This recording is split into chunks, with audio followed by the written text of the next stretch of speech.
This guy is an insanely strong S-rank hunter. His name is Akabeni Muguru, and he has reached the pinnacle of power despite having the jobless class. His greatest goal in life is very simple: to use the ultimate reward to eradicate every dungeon in the world.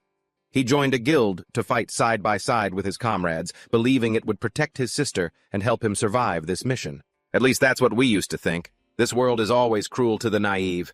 I want to see those bastards pay for this. I can't take this anymore. Exactly 5 days before the truth was revealed at a colossal dungeon floating right above the Tokyo sky, Muguru proved why. Why he was a living legend.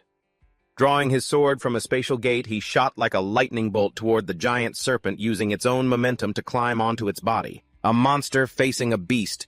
He gathered a massive amount of destructive lightning magic into his palm and unleashed a devastating blow, finishing the creature in a single strike. The entire guild celebrated this extraordinary victory, and his precious little sister Kana rushed to her brother's side.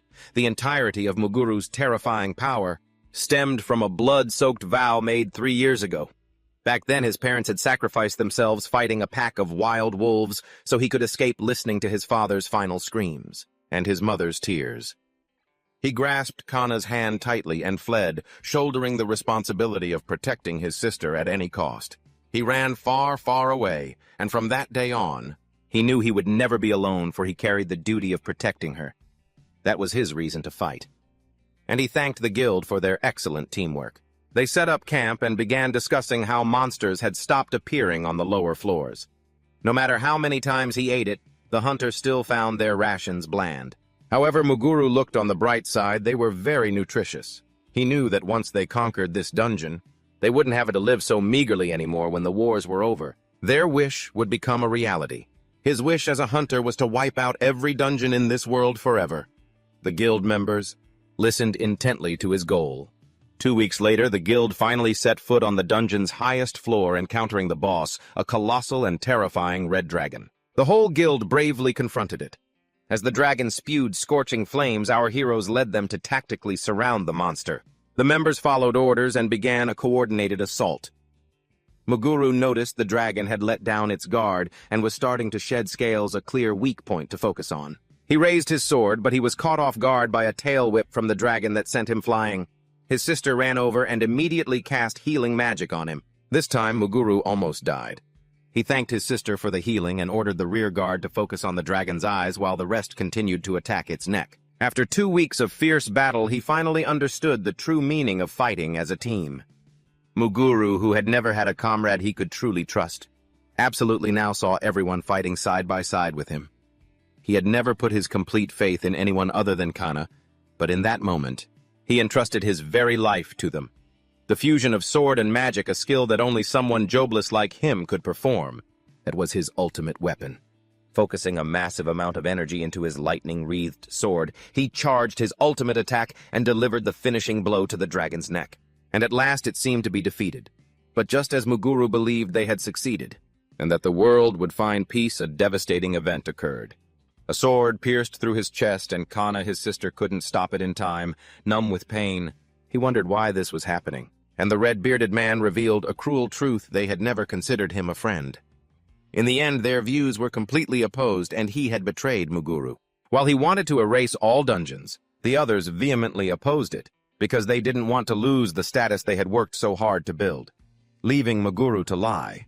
Dying on the ground, the traitor explained that by protecting the world, S-rank hunters had gained immense fame in society. From the moment Muguru had expressed his intention to end the age of dungeons, they decided they had to finish him. Muguru understood their anger, but he couldn't comprehend why they would be so cruel to Kana. Their motive was simple: to stop her from interfering with their plans. Enraged and filled with a bone-deep hatred for his sister being killed for such a stupid reason, Muguru heard the hunters mock his meaningless idea of a perfect world. The red-bearded man concluded that this was the end, when a jobless person clashes with heroes. On his deathbed, Muguru knew he had chosen a class considered the most useless.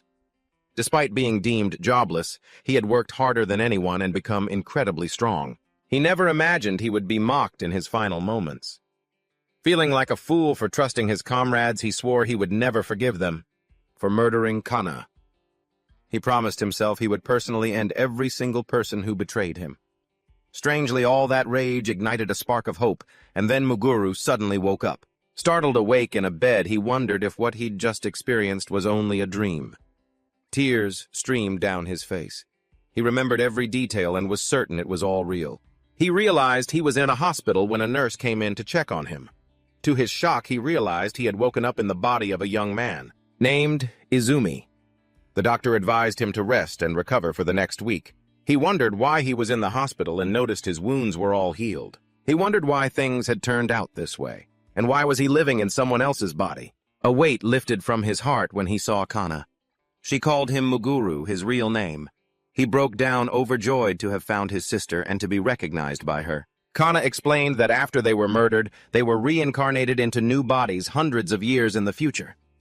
Although Kana looked exactly the same as in her past life, she had no memories at all. Muguru, on the other hand, retained all his memories, but his appearance was completely different. The original owner of this body was Izumi Muguru, a jobless hunter just like him before. Muguru also possessed fragments of the previous owner's life. Kana felt sad, thinking he had lost his memory, and pressed him about what had happened. She said that these wounds didn't look like they were from a monster attack, which made her extremely worried. Muguru apologized to his sister, and Kana was overjoyed to see him safe. He had promised to come back and visit him later. Based on this body's memories and what Kana had just told him, Muguru now fully understood his reality after clearing the Sky Dungeon Masubara. He and the 5 other heroes had wished to become dungeon masters. Now each one ruled over their own dungeon, becoming enemies to all of humankind.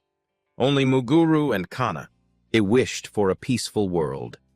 The other 6 heroes achieved immortality by becoming dungeon masters, allowing them to live for hundreds of years consumed by hatred. Muguru swore he would never forgive them. A few days later, Muguru wondered what the best way to enter a dungeon was.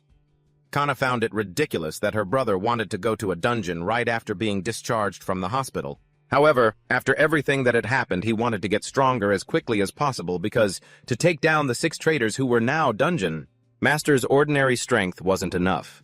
Kana advised him to stop and try to understand why he was pushing himself so hard. Muguru explained that even though he was jobless and everything was the same as his previous life, a terrible class with not a single magical or sword skill, he still had his own way of handling things. He apologized to his sister and asserted that even a jobless has his own methods. Before Muguru could explain, someone appeared expressing surprise that he was still alive. The 2 of them sarcastically commented on how tough he was. Kana immediately asked if Muguru knew them. He replied that he did, recalling that these were the 2 who had beaten the body's original owner so badly he was hospitalized. The former owner of this body had also been betrayed in a dungeon. One of the 2 who had hospitalized Muguru's body's previous owner threatened him to shut up since he still had enough money to live a little longer. To thank him for lending him his body, Muguru promised himself he would get revenge for the previous owner. However, when Muguru asked them to do something, the 2 crazed hunters prepared to attack him once again. A D-rank hunter with massive arms charged wildly towards Muguru. As he threw a punch, he roared that an F-rank hunter had no hope of defeating him. Instantly, Muguru landed a direct hit before his enemy could, terrifying the man with his brutal strength. As the first guy collapsed, the other immediately drew a knife. Unwilling to be made a fool of, he lunged forward, intending to take Muguru's life. At the same time, Muguru realized his current body was much weaker than in his previous life. Even so, with his vast experience, he easily dealt with this small fry, catching the knife blade bare-handed with terrifying ease. He snatched the weapon from his enemy's hand and shattered the steel blade with just 2 fingers. In that moment, the 2 lowlifes were utterly terrified and scrambled to run away. Kana wondered in astonishment when her brother Muguru had become so strong. She felt as if her brother had become a completely different person, both in strength and demeanor. As for Muguru, he explained that although his body was physically weaker than before, he could now cast complex spells with his bare hands. He was certain that if he could restore his stats, he would be able to fulfill his thirst for revenge. To increase his stats properly, he planned to clear countless dungeons scattered across the world. Before defeating the 6 heroes, he needed to make sure he explored many other dungeons. Arriving at an E-rank dungeon, Muguru apologized to the hunters in the party waiting for him. This was a higher-level dungeon for him, as he was only an F-rank adventurer. Once all the members had gathered, they entered the dungeon, including Kana and Muguru. When the other hunters noticed Muguru and Kana's levels and stats, They shot them malicious glances. After stepping through the portal and arriving in a cave, they decided to discuss their attack plan. The party leader, a man with a scar over his eye, picked up a stalactite and declared that the reward for the finishing blow would belong to him and his buddy. Powerful and arrogant, he twisted his neck and asked if anyone dared to object. As the leader was about to discuss the vanguard formation, Maguru interrupted, asking if experience points weren't supposed to be shared equally among the whole party. Kana disliked Maguru's confrontational attitude, or with the strange hunters, but he insisted that he wanted his share of the reward. The party leader shot back that if a leader like him didn't land the finishing, then blow things could get very dangerous. He mocked Maguru for not knowing that, and for being a stupid F rank on top of it. Our hero replied that everything would be fine if they fought carefully. This only infuriated the party leader more. The leader swung his sword, not intending to kill Maguro, but to threaten him. Instantly pointing the sword tip at him, he shouted that a low-level jobless like Maguro shouldn't get cocky. The party leader's right-hand man then intervened. He asserted that in a dungeon, the boss's word was absolute. According to him, the weak should just obediently shut their mouths. He then placed a hand on Maguro's shoulder with a threatening look. He released strange purple flames, but he was immediately stopped by other members of the party. A young man with glasses told Maguro to just obey them even if he wanted to gain more experience. Maguro realized this wasn't the right place to argue or fight. The party leader with a giant sword on his back growled a warning for him to watch his mouth. Maguru realized the two hunters, the party leader and his right-hand man, were colluding to hoard all the treasure and experience in the dungeon. He noticed that these spoils were completely different from the rewards given by the Hunters Association. They were raw materials collected within the dungeon, and Maguru concluded that these guys had become far too greedy. At that very moment, the group encountered wild and crazed boars deep in the cave. The party leader ordered his men to charge and attack the 7 monsters. The weak and clumsy hunters moved forward and began attacking the enemy while the party leader, the hunter with the scar, patiently waited for the right opportunity to end the fight and claim the spoils. His buddy used fire magic to deliver the finishing blows. Maguru watched the scene with disgust, until a ferocious boar charged straight at him. With lightning-fast reflexes, he unleashed a spell from his palm as he jumped. Leaping over the boar, he released magic directly from his hand. The blast not only took down the monster attacking him, but also swept through and finished off several others, leaving the party leader in shock at the power. Such devastating power. However, a surviving boar charged and attacked the greedy party leader, injuring him in the stomach right then and there. The monster that attacked the party leader, now blown away by Maguro's magic, stood towering over him. Maguro ordered him to pick up his own loot, and the leader reluctantly complied. Even so, he stubbornly tried to salvage some of his arrogant pride, claiming he was more than capable of surviving even without the help of that jobless guy. Maguro then suggested that if the leader didn't trust his own abilities, he should just leave the party. Completely humiliated, the party leader tried to defuse the situation. He made excuses, claiming it was just an unforeseen accident. The mission continued, but the leader had clearly become wary of Maguro's presence and actions. In the final boss's chamber, deep at the end of the dungeon, the party leader, with an arrogant look on his face, began to hatch a scheme. He ordered Maguro to stand still in one spot, while the rest of the party, along with his crony, would follow him. Maguro didn't understand what the leader was planning, but the scar-faced hunter, his loyal henchman, insisted that he obey. The leader boastfully told Maguro not to worry, as he would quickly take care of the final boss with his own hands. And with a look of utter contempt, he loudly declared that lower-class people like Maguro should just obediently stand by, watch, and learn. That would be enough. Despite the order to stay put, Kana and Maguro decided to press forward. Upon reaching the final boss's room, they came across a gruesome sight, a giant creature resembling a wild boar. With sharp tusks and multiple eyes, it was devouring living creatures. The guild leader and his cronies, blinded by greed and the promise of a huge reward, charged forward to attack, showing off their swordsmanship and magic.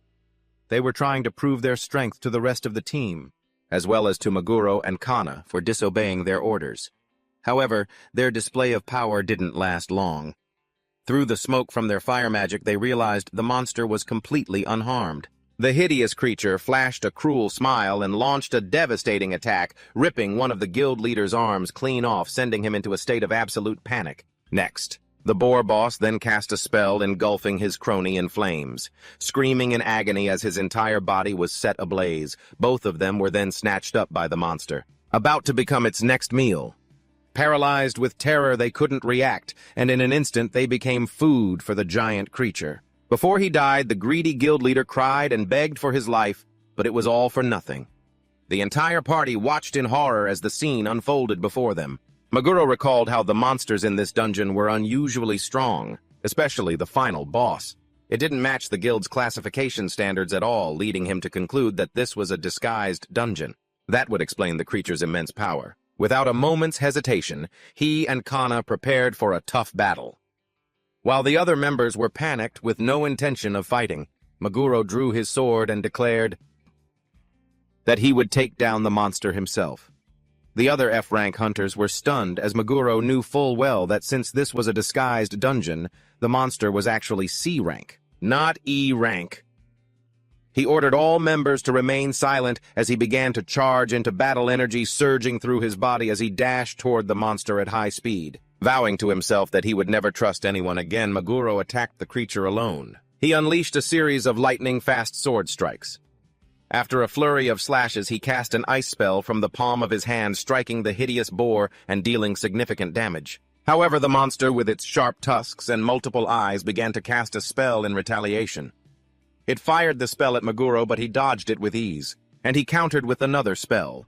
When his magic hit its mark, it caused a massive explosion, but didn't deal the expected amount of damage. Meguro knew he couldn't finish this creature, this cunning beast, in a single blow with his current stats.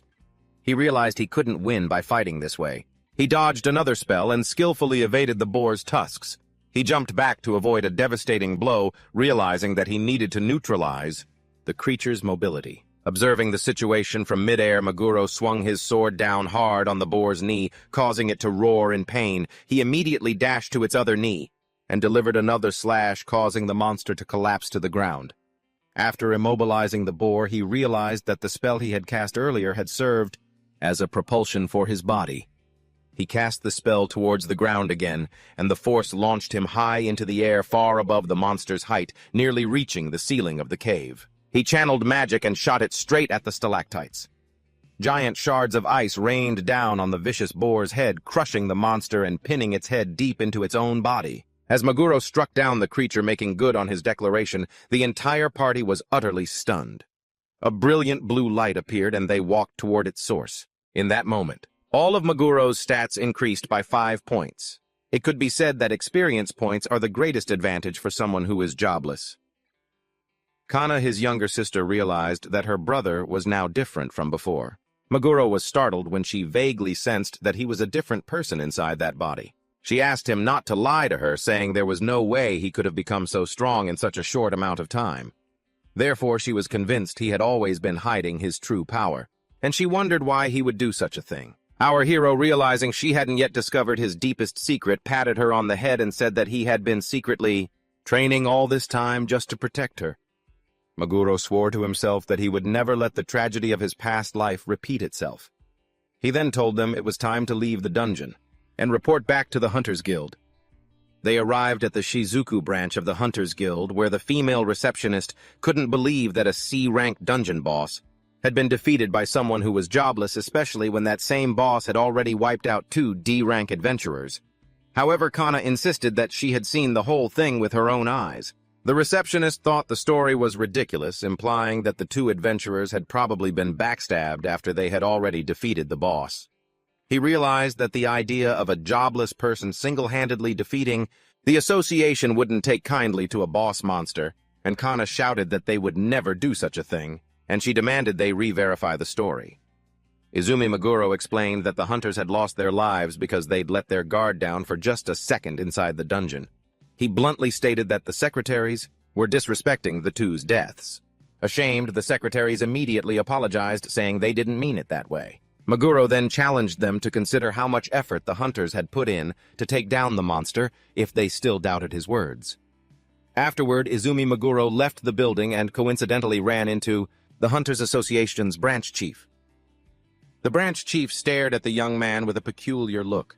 While his secretary tried to get his attention, the branch chief seemed to recognize Izumi, but Izumi himself wondered who the man was. As for Kana, she wondered if it was really okay to just leave the branch like that.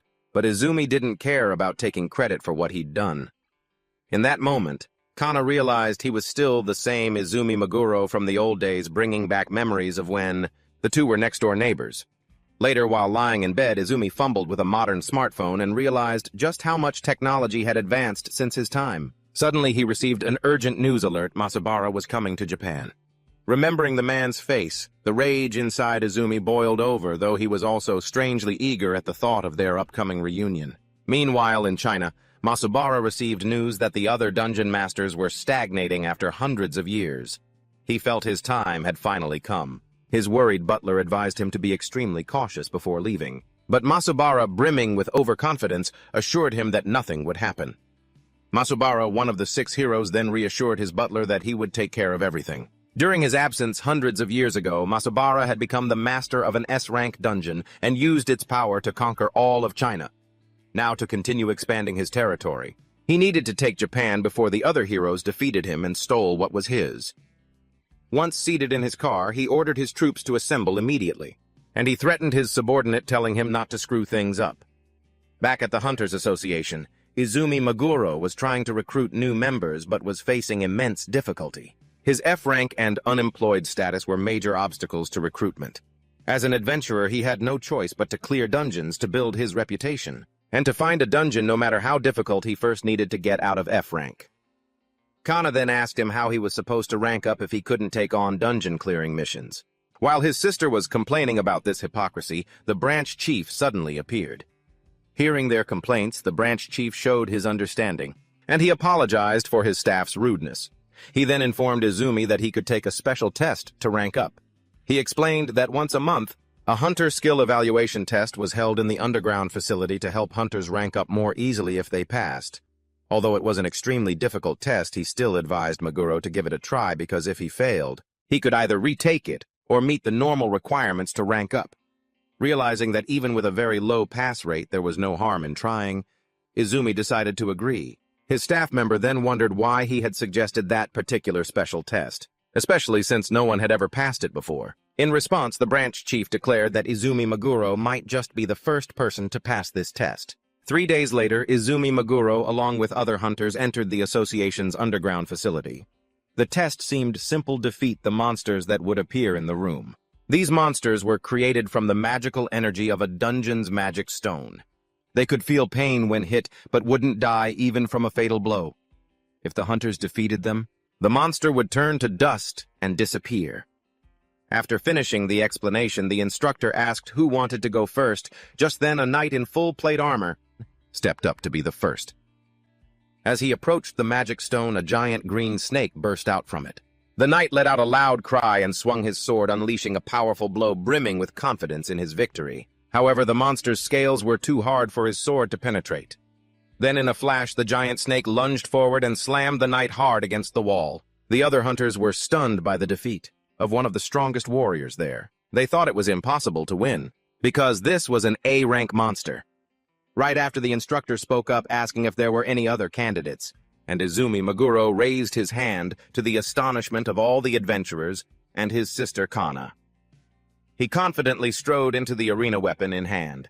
He faced off against a white lion, and immediately charged straight at it. At that moment, the monster gathered a fireball in its mouth. Meguro dodged the scorching stream of fire, and just as he landed, a claw swipe came right at him. Reacting with lightning speed, he used his sword to block the giant lion's fangs and claws. He knew full well that even a single scratch would mean the end of the test, because this monster possessed terrifying strength and speed. However, Izumi Meguro knew exactly how to handle this situation, and he didn't hesitate to charge forward with his sword. After landing a critical slash on the beast's leg, the enraged lion unleashed another stream of fire toward Izumi. Meguro immediately activated his eye skill, which allowed him to see his opponent's weak points. Ever since conquering the previous dungeon, his stats had increased significantly, allowing him to execute more spectacular physical moves than ever before. With just the weapon in his hand, he unleashed a series of slashes that tore through the magical flames, causing them to dissipate with unbelievable ease. Thanks to his enhanced magic speed, Meguro could now appear and disappear wherever he wanted. Just as the giant lion was about to unleash another fireball, Maguru condensed purple magic into his palm. He was able to do this thanks to a special skill. Belonging to his jobless class, the higher his stats grew, the more omnipotent he became. And so he launched the stream of magic from his hand, confronting the lion's flames head-on, crushing it in the blink of an eye. A colossal magical explosion erupted from the impact, and Izumi Maguro emerged from the test as the victor. A few minutes later, he received his hunter card with a rank of 1. Kana, his younger sister, burst into tears of joy seeing her brother pass the special exam. After all, Maguru was the first and only one to pass. However, our protagonist had no idea that no one else had passed. He had fallen for the branch manager's lie. Suddenly, men in black suits and sunglasses approached him. They recognized Izumi Maguro and ordered him to come with them. Maguro flatly replied that he'd never met them before. Kana, visibly scared and worried, begged her big brother to come home soon. To reassure his little sister that he'd be back as soon as he could, he gave her a protective charm. But his sister couldn't accept it. She burst into tears, terrified, and begged him not to go. After a shady car ride, they brought him to a highly suspicious underground area. They stopped in front of a door, and as soon as it opened, Izumi immediately asked why the man had tricked him into coming here. The old man with the long hair and beard just laughed, saying the reason wasn't all that important. He then opened a briefcase full of money, revealing his intention to sponsor our protagonist, the old man's henchman. They had witnessed him during the special test, and Maguro could now see millions of yen laid out before him. The old man offered a price of 100 million yen per month. His proposition was for Izumi to become a kind of bodyguard for him. Explaining further, the old man said they represent a large-scale organization. They provide all sorts of services, and he quickly understood that the old man wouldn't say another word unless he took the money. To carry out his plan of revenge against those 6 heroes, Maguru needed time and, above all, money. He craved money more than anything, but he absolutely refused to be someone else's puppet. Our hero turned his back, clearly stating that he could not accept the sponsorship at this time. However, the door remained locked shut, and the henchman declared that since he'd refused the offer, he wouldn't be leaving here alive. One of the old man's subordinates lunged forward with a punch that in Izumi Maguro's eyes looked as slow as a crawling turtle. But to his surprise, the punch landed squarely in his stomach, shaking him with its unexpected power and precision. The subordinate explained that the oxygen level in the room had been reduced. He boasted that the hallway earlier had an air supply, but this special environment had none. He added that no one would have enough oxygen in here, unless they possessed a magic gold ring, as it was a magic tool. The protagonist finally understood why they brought him to this place. He stood up, realizing he had fallen into a trap. However, he asserted that they had only slowed him down a little, and that he still had more than enough strength to fight. The enemy called him a stubborn fool who was about to die and didn't know his place, but this time the protagonist landed a devastating punch, right in the opponent's face. This stunned everyone, and one of the thugs grabbed a dagger and charged at Maguru while his senses were weakened. He decided not to get close, instead launching a kick at the man with the dagger. Fighting while strategizing, he finished the enemy with a follow-up punch. Right after the kick, the remaining thugs all rushed Izumi at once. The result was, the protagonist defeated all 3 of them in just a few seconds. Even though they were weak, the lead thug never expected he could take down a total of 6 opponents. In any case, they were no match for him. The man had just taken off his outer jacket, revealing a muscular physique, consumed by a mad rage. He then picked up an axe. Veins bulged all over his body. He slammed the giant axe into the ground, and our protagonist dodged to the side. Maguru realized that the Berserker class reduces intelligence and speed, in exchange for a massive increase in power. He had witnessed an extremely powerful Berserker in his previous life, and in this case, he felt pity for the guy. Our hero used the wall to push off and evade the enemy's powerful but predictable attacks. He knew full well the weakness of a Berserker. It's their extremely low magic resistance. He couldn't compare to the jobless one who was boosted in both mobility and magical attack power. Maguru then unleashed a powerful magic attack aimed directly at the enemy, who was red with rage. The attack struck his body, dealing massive damage, causing the monster to collapse to the ground. The only downside was the amount of energy he had consumed. Afterwards, the old man spoke up, congratulating him and saying he had been expecting such a performance from a hunter as interesting as this, though he had far exceeded his expectations. The protagonist, now fed up with the trouble, ordered the old man to open the door immediately. Contrary to Maguru's expectations, The strange old man still wouldn't open the door. Instead, he revealed that Izumi also had a weakness, simultaneously showing him camera footage of Kana being gagged. Meguru instantly understood that they had followed his sister all the way home. Realizing the old man's impulsive subordinates had made this whole mess. Meguru felt an intense rage surge within him as he saw the old man's thugs. With his sister who was desperately crying and screaming for help, the image of her begging for help shook him to his core, leaving him unsure how to react. The arrogant subordinates declared that they had orders from their boss to do whatever they wanted, and therefore they would take full advantage of Kana's presence as they tried to have their way with her. The little girl screamed for them to stop, but Kana quickly activated a magic circle that repelled the attackers and managed to free herself from her restraints. She then attacked her enemies, realizing at that moment the presence of the protective talisman her brother had given her. She understood that Meguru Izumi had saved her life. The old man was astonished, wondering what had happened when he saw the little girl free herself and defeat his thugs. He revealed that he had anticipated such a situation. So he had crafted a talisman from the spoils of a disguised dungeon. He explained that this magic item was forged with special stones. It could be activated remotely because he had created a device that would automatically trigger the instant Kana was in danger. He boasted that this talisman was as effective as an item created by a professional alchemist, and for a jobless person like him, crafting a cheap imitation was an easy task. After this tense situation, the old man finally opened the door for Meguru before leaving. The young hunter pressed the old man on why he had targeted him, to which the eccentric man replied that it was for a test. Meguru then asked a more specific question. Why had he chosen a hunter like him, who was also going through a hard time and just wanted to live an honest life? The old man answered that he needed more strong people, and was recruiting hunters for a special figure. When pressed on who this special figure was, Meguru pointed his sword straight at the man, demanding he tell him immediately. Threatened, the old man finally revealed the truth, saying it was for Masubara Miyoshi, the former hero. Meguru asked what reason Masubara had for assembling such a fighting force. Terrified and threatened, the old man desperately confessed that he truly didn't know the reason.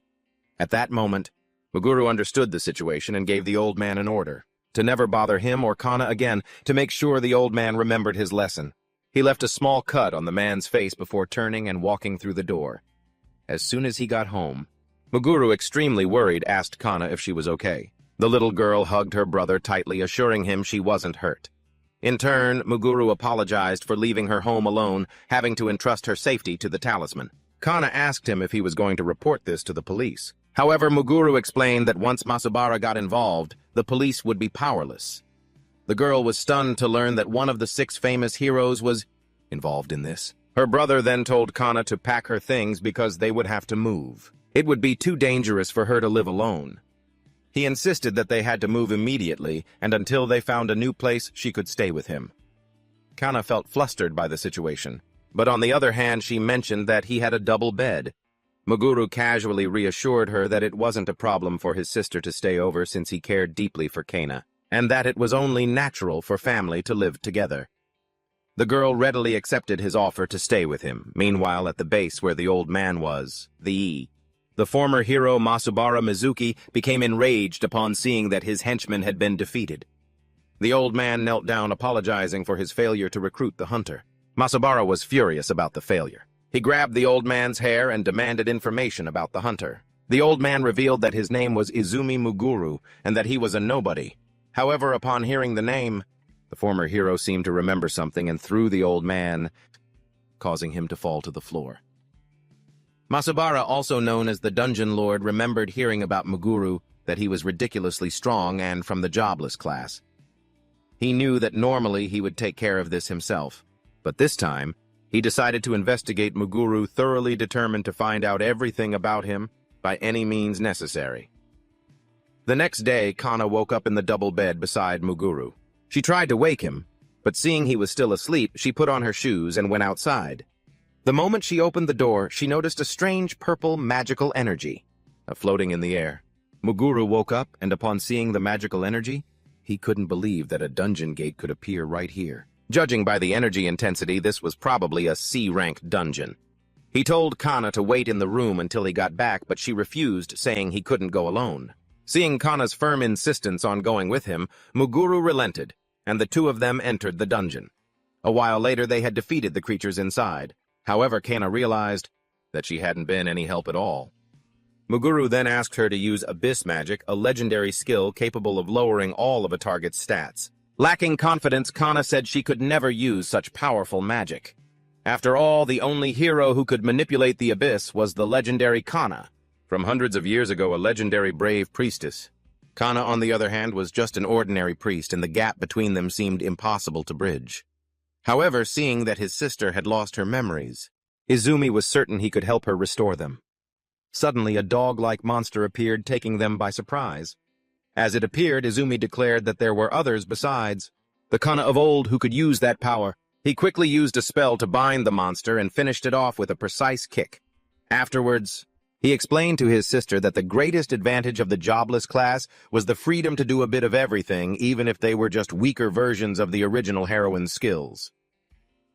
Model. Kana was also capable of using Abyss Magic. Kana, who hadn't known her brother's job was so versatile, suddenly felt motivated as Izumi encouraged her to press on. He told her that she could do it too, but Kana kept putting herself down, believing she wasn't capable, and that he was the special one. So Izumi explained it thoroughly. He said that all she needed to do was envision the outcome and gather the necessary elements.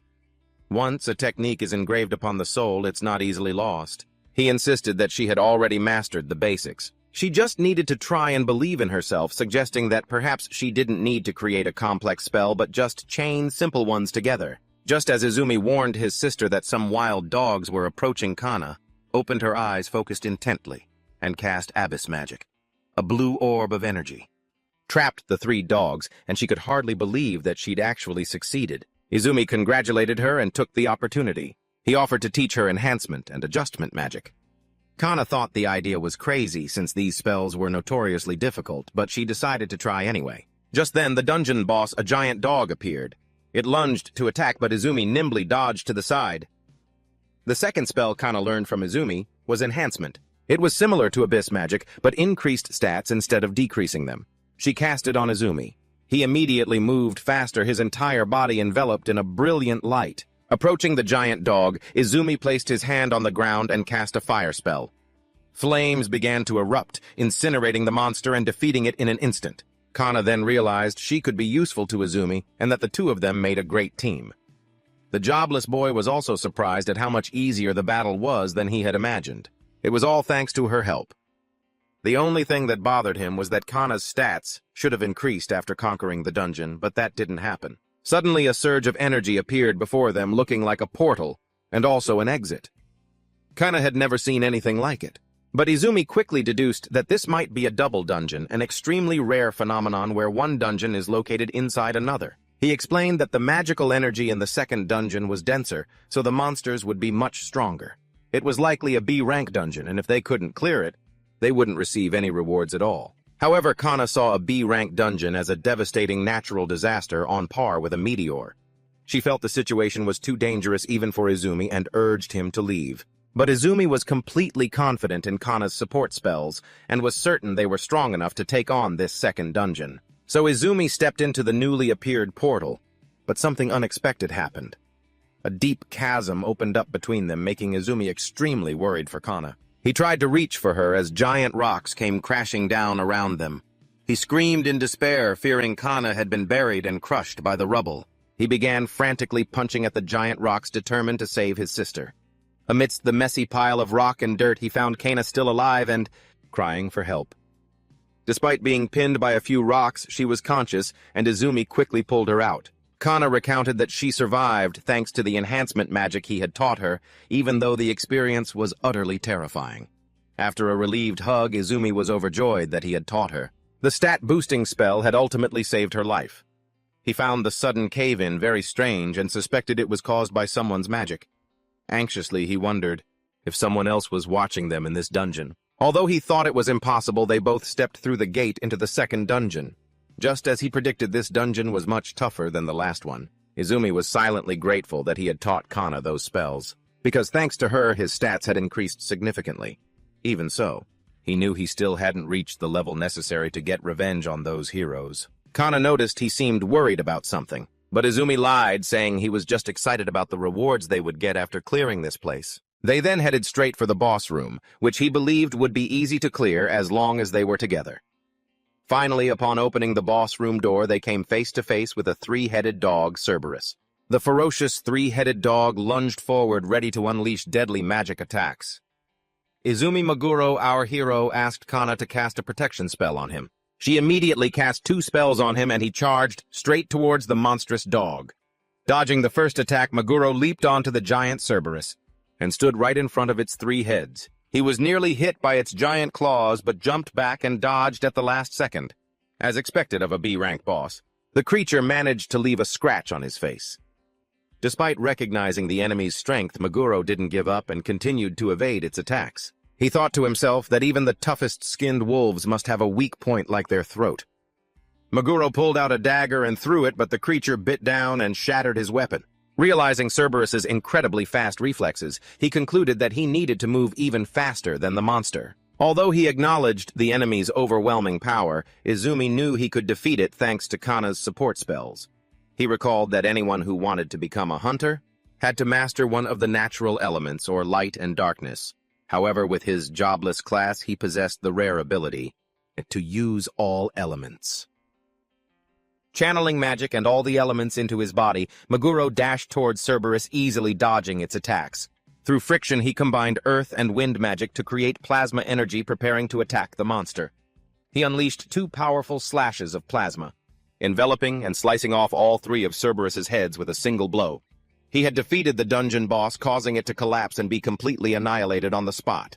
Your stats increase, and you receive a reward, a card that allows you to continuously enter C-rank dungeons.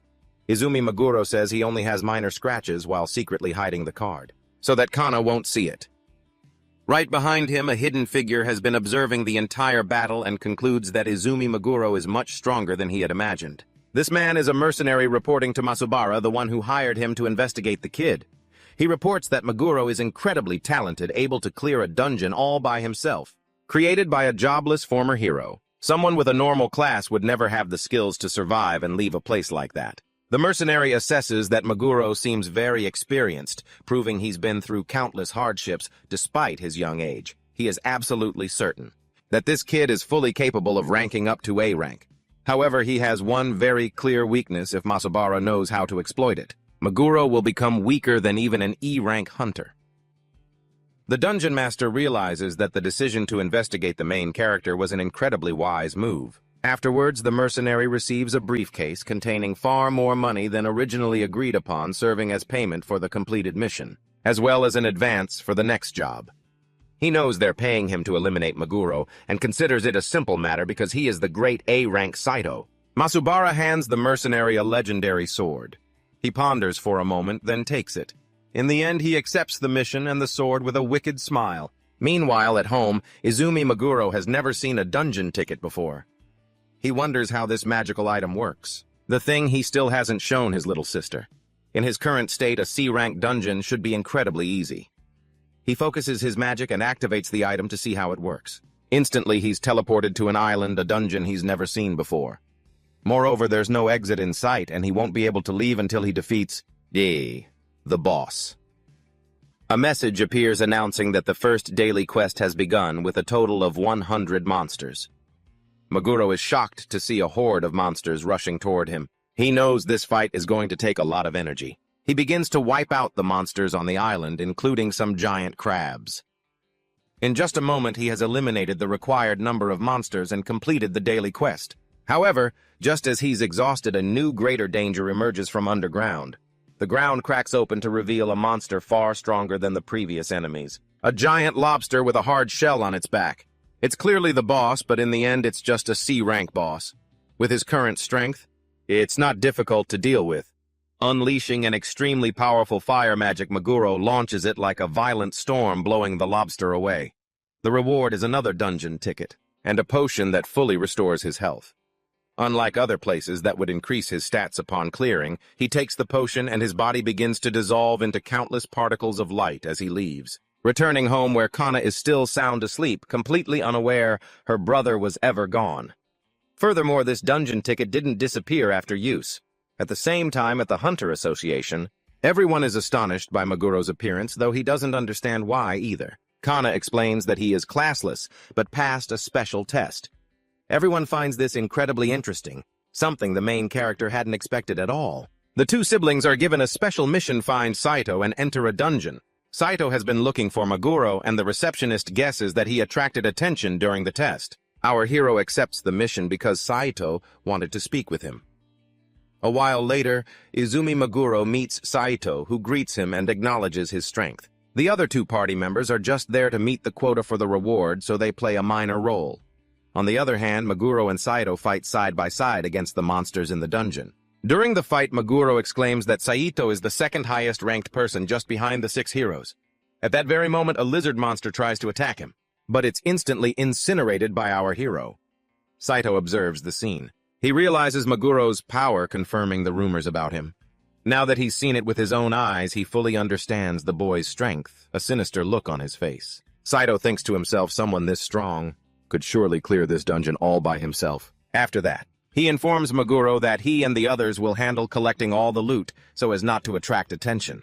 Meguro doesn't understand Saito's true intentions. He even feels grateful for the extra experience from having an A-rank hunter on the team.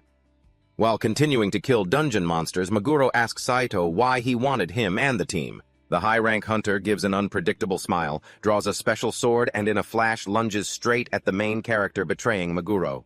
Saito reveals his true motive is to eliminate him. Our hero, with his sharp reflexes, dodges to the side, avoiding the fatal blow and emerging unharmed. The other team members are shocked by their captain's actions. Without hesitation, he orders them all to be silent, then slashes one of them in the leg, feeling regret for not having eliminated these minor obstacles earlier. Without mercy, he slaughters the remaining team members, declaring that he has no time to waste and needs to eliminate Meguro as quickly as possible. With a terrifying aura, Saito charges again, causing Meguro to instinctively protect Kana. He tells his sister to get back so he can handle the situation alone, showing the gravity of the encounter. Meguro tells himself that he's never faced a life-or-death battle this intense before. Facing the enemy alone, he focuses all his power into his fist and launches an attack. He knows a battle like this is inevitable on his path of revenge, and holding his head high, he unleashes a purple magic attack at Saito, creating a magical explosion. However, what surprises him is the villain survived, emerging from the smoke completely unharmed. Saito calmly lit a cigarette and said he held no grudge against Meguro, explaining that he was only following Masubara's orders. He told Meguro not to hold it against him, then lunged forward, unleashing a series of incredibly precise sword strikes. In the midst of their death match, Saito revealed that Masubara had a special interest in Meguro. It seemed he felt threatened by the boy's growing power. Suddenly, Saito vanished, then reappeared, delivering a powerful kick straight into Meguro's stomach, an attack he never saw coming. Our protagonist couldn't react in time and collapsed to the ground, severely weakened. The exhaustion that had been building up on his journey was now holding him back, and finally he understood why. Saito had let him clear out all the monsters up until this point. Though exhausted, Meguro told himself that he absolutely could not die here, because he still had to protect his little sister Kana. He didn't want to relive the painful memories of the past or let that tragedy repeat itself. So he focused on the present and awakened an extraordinary inner power. He charged at his target with terrifying speed, making even Saito wary. Meguro executed a series of lightning-fast movements, appearing directly behind his enemy in an instant. Stunned, Saito tried to counter, but our hero was faster, landing a punch that knocked him down. It was clear the kid was getting stronger with every passing moment. Saito revealed that he had prepared something for this very situation, because he had anticipated this possibility. In a desperate move, he grabbed Kana and held a sword to her throat. Sato knew full well that Kana was Meguro's weakness, so he demanded the boy follow his orders if he didn't want his sister to die. In that situation, before he could take out his target, Kana would be killed. This left Meguro conflicted, unsure of what to do. Moreover, he was completely exhausted, which was impairing both his thinking and his strength. Taking out a magic potion, he decided to bet everything on it. If he were at his peak, he was certain he would be faster and stronger than his enemy. Immediately after drinking the yellow potion, his body reacted extremely well and his speed increased astonishingly. With a vicious kick, Meguro sent Saito's sword flying, disarming him. In the blink of an eye, he was standing right behind his enemy. Our hero then declared that Saito shouldn't have underestimated him now that he was back in top form. Turning the tables, Meguro unleashed a magic attack straight at Saito's head, finishing off his foe. Kana let out a sigh of relief. She began chanting a healing spell to save the party members who had been attacked by Saito. She confirmed they were still breathing and needed to be taken to a hospital immediately. Maguru hesitated, unsure if they should leave right away or clear the dungeon first before heading to the exit. After all, clearing this area would be quick with the special sword he had just taken from his enemy. He had felt a strange energy when Saito used it, but now he couldn't feel anything. Entering the boss room, he came face to face with a giant lizard with crystals on its head. Not wanting to waste time with this creature, he swung his sword in a single slash that split it in two. After defeating the monster, he received an additional 50 points to all his stats. After the battle, Izumi Maguro not only obtained the mission badge, but also noticed the appearance of a strange mark on the palm of his hand, wondering about its meaning. Meanwhile, the secretaries at the Hunters Association could hardly believe their eyes. They were shocked at the thought that a monster could defeat a top-tier A-rank hunter like Saito. In response to their disbelief, Maguro casually stated that it was common for hunters to die in dungeons. After thinking for a long while, Maguro decided to keep the secret of Saito's true death, fabricating stories that matched the fates of the two survivors. However, the association secretaries still found it hard to believe. Because Saito was famous for his extraordinary strength and outstanding talent, he had single-handedly cleared all sorts of dungeons and had even won the Dragon King Festival, a prestigious event where hunters competed against each other. Hearing the secretary's persistent questioning, Maguru unleashed a threatening aura, frightening her into reluctantly considering the possibility that someone in the group had backstabbed him. To prevent the accusations from going any further, Izumi Maguro questioned her reason for making that assumption. He asked if she truly believed that any member of the team had the guts to do such a thing. Completely subdued, the young woman hastily apologized because she herself found it unbelievable that anyone would have the strength to take down Saito. Recalling the magic Maguru had used to defeat the A-rank hunter, he claimed he was exhausted and left with Kana. His sister had wanted to tell the truth, but he stopped her, because he believed that getting the police involved would only turn the situation into a complete mess. When Kana asked the real reason for his silence, he lied, saying that the death of Saito was the hunter's own fault, and Maguru had no reason to take responsibility. The dungeon had disappeared after being cleared, leaving no evidence for the police to investigate. However, the real reason behind hiding it from the association was that Maguru didn't want to attract any unwanted attention. He was already being watched because of the promotion exam, and Masubara had already been keeping a close eye on him. Right now, Maguru just wanted to avoid any trouble so he could focus completely on his plan for revenge. Suddenly, Maguru began to feel an intense headache and dizziness. This made Kana extremely worried. After that spell, he lay down in bed to rest and took some medicine. Maguru believed that these symptoms were a direct consequence of taking a life. He had never killed anyone before, and at that moment, he had no other choice. He had never felt so terrible, realizing this was the steep price for taking another person's life. However, he knew he had to face this reality, because the next step would be to eliminate the 6 heroes.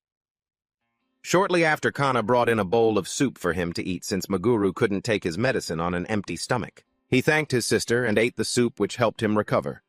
Feeling his body had healed, Maguru realized Kana hadn't changed at all and possessed all the qualities of a high-level healer.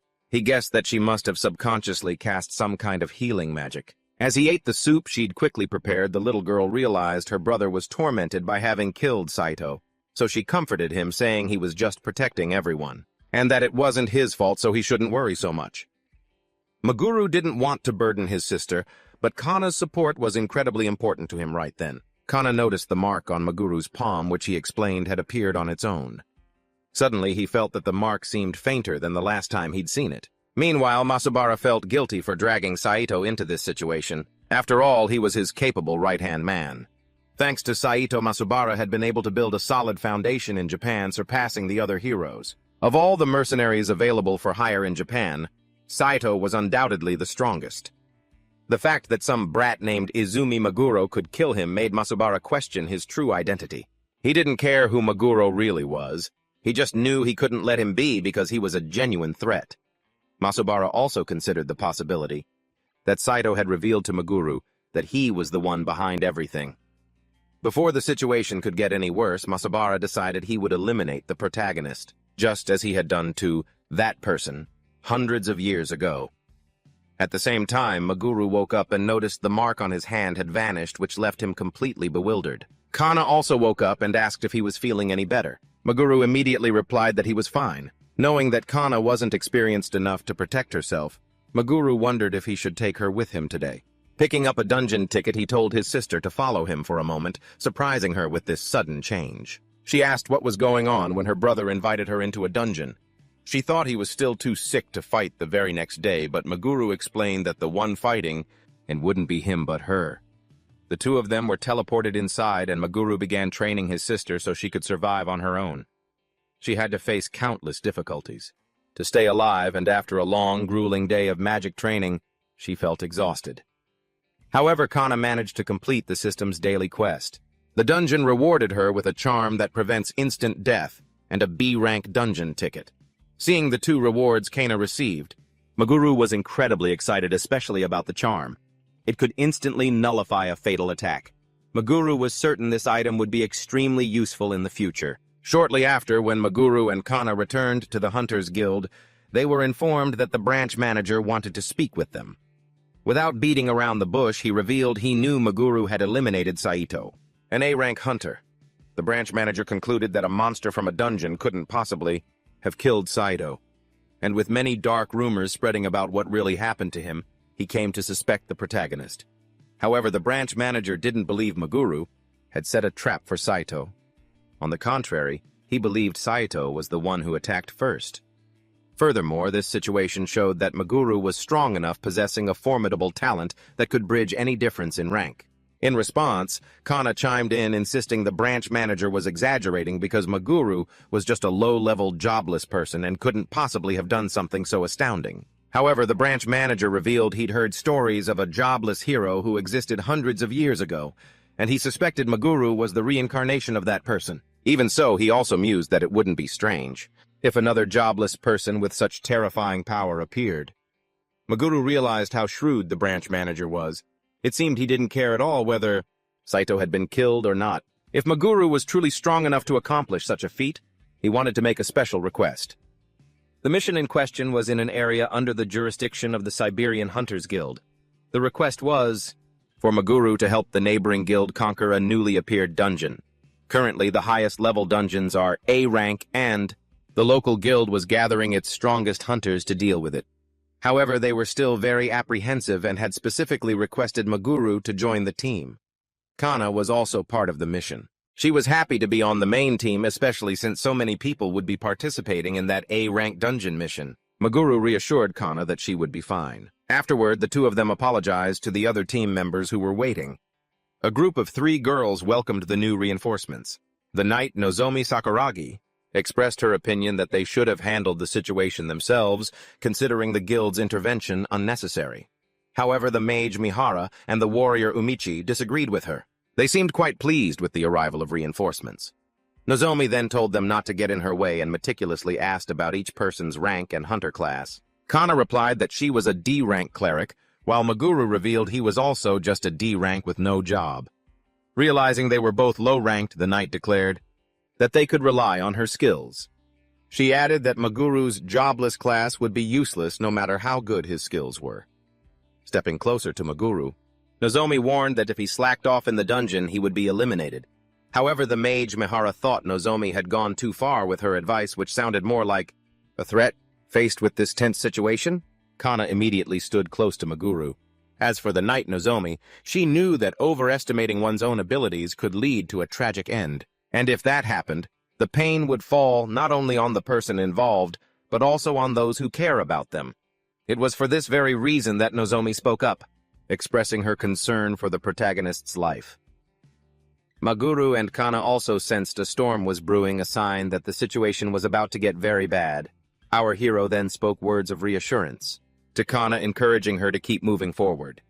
He assured her that she was very strong and that everything would be all right, and she should believe in him, not paying any mind to what the others on the team said. As soon as they entered the dungeon, they encountered a fearsome-looking minotaur. Without hesitation, the warrior Umichi charged the creature with his giant axe, landing a powerful blow. The strike knocked the minotaur to the ground, and the mage Mihara seized the opportunity to cast a fire spell on it. Finally, Nozomi rushed forward with her sword and finished off the giant creature. The mage Mihara remarked that this A-rank dungeon didn't seem much different from a B-rank one. Although the monsters were quite tough, they could still control the situation and should maintain their formation to win. As they decided to move on to the next monster, they realized that the weak guards Muguru and Kana had followed them all the way here. The girls immediately pushed Muguru and Kana back, as several minotaurs began to appear, making the situation dangerous. Even the experienced hunters started to retreat. Panicked by the overwhelming number of minotaurs, the pink-haired girl Nozomi thought they couldn't hold them off any longer. However, Muguru and his little sister Kana began to prepare for battle. The main character launched a kick followed by a precise slash at one of the minotaurs, winning in the blink of an eye. The other members of the group, not expecting such a performance from the reinforcements, were incredibly impressed. Nozomi, who had previously seen him as a weakling, was even more so. And unable to understand what had just happened, Mihara, the mage, warned Nozomi that something was charging at her from behind, and the female knight was almost hit by the attack of two minotaurs. However, a magical shield circle appeared beneath her, saving her from a fatal blow. It was a spell cast by Muguru.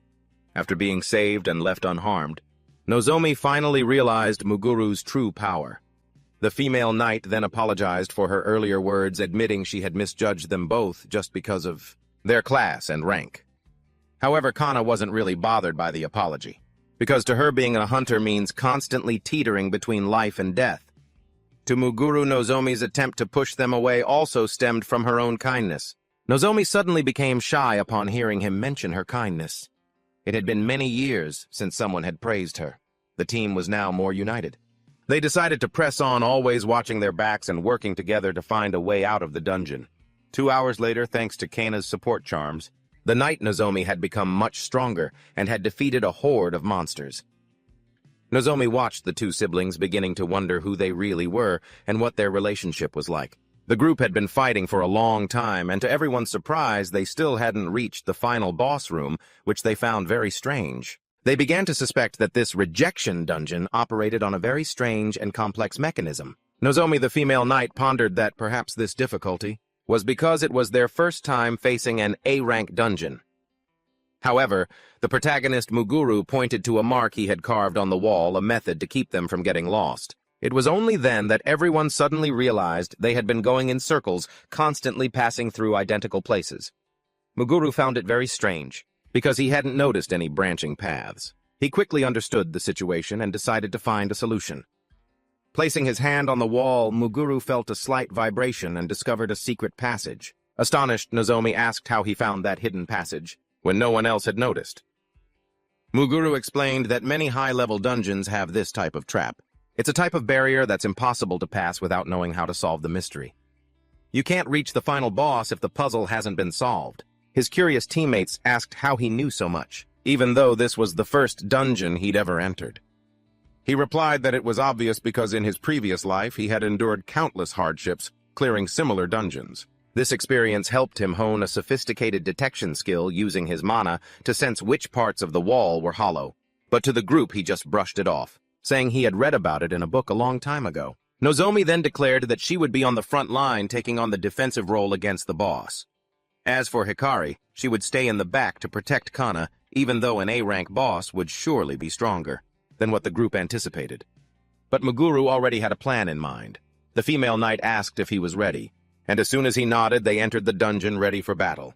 Suddenly, they encountered a giant, enraged minotaur. The creature immediately launched an attack with its giant axe, but our hero dodged it just in the nick of time. Muguru realized the enemy was much stronger than he had imagined, and ordered Nozomi not to attack yet. However, Nozomi raised her shield and tried to block the minotaur's blow, but the impact was too horrific. Her defense shattered, her shield was destroyed. She took the full force of the blow and was flung far back.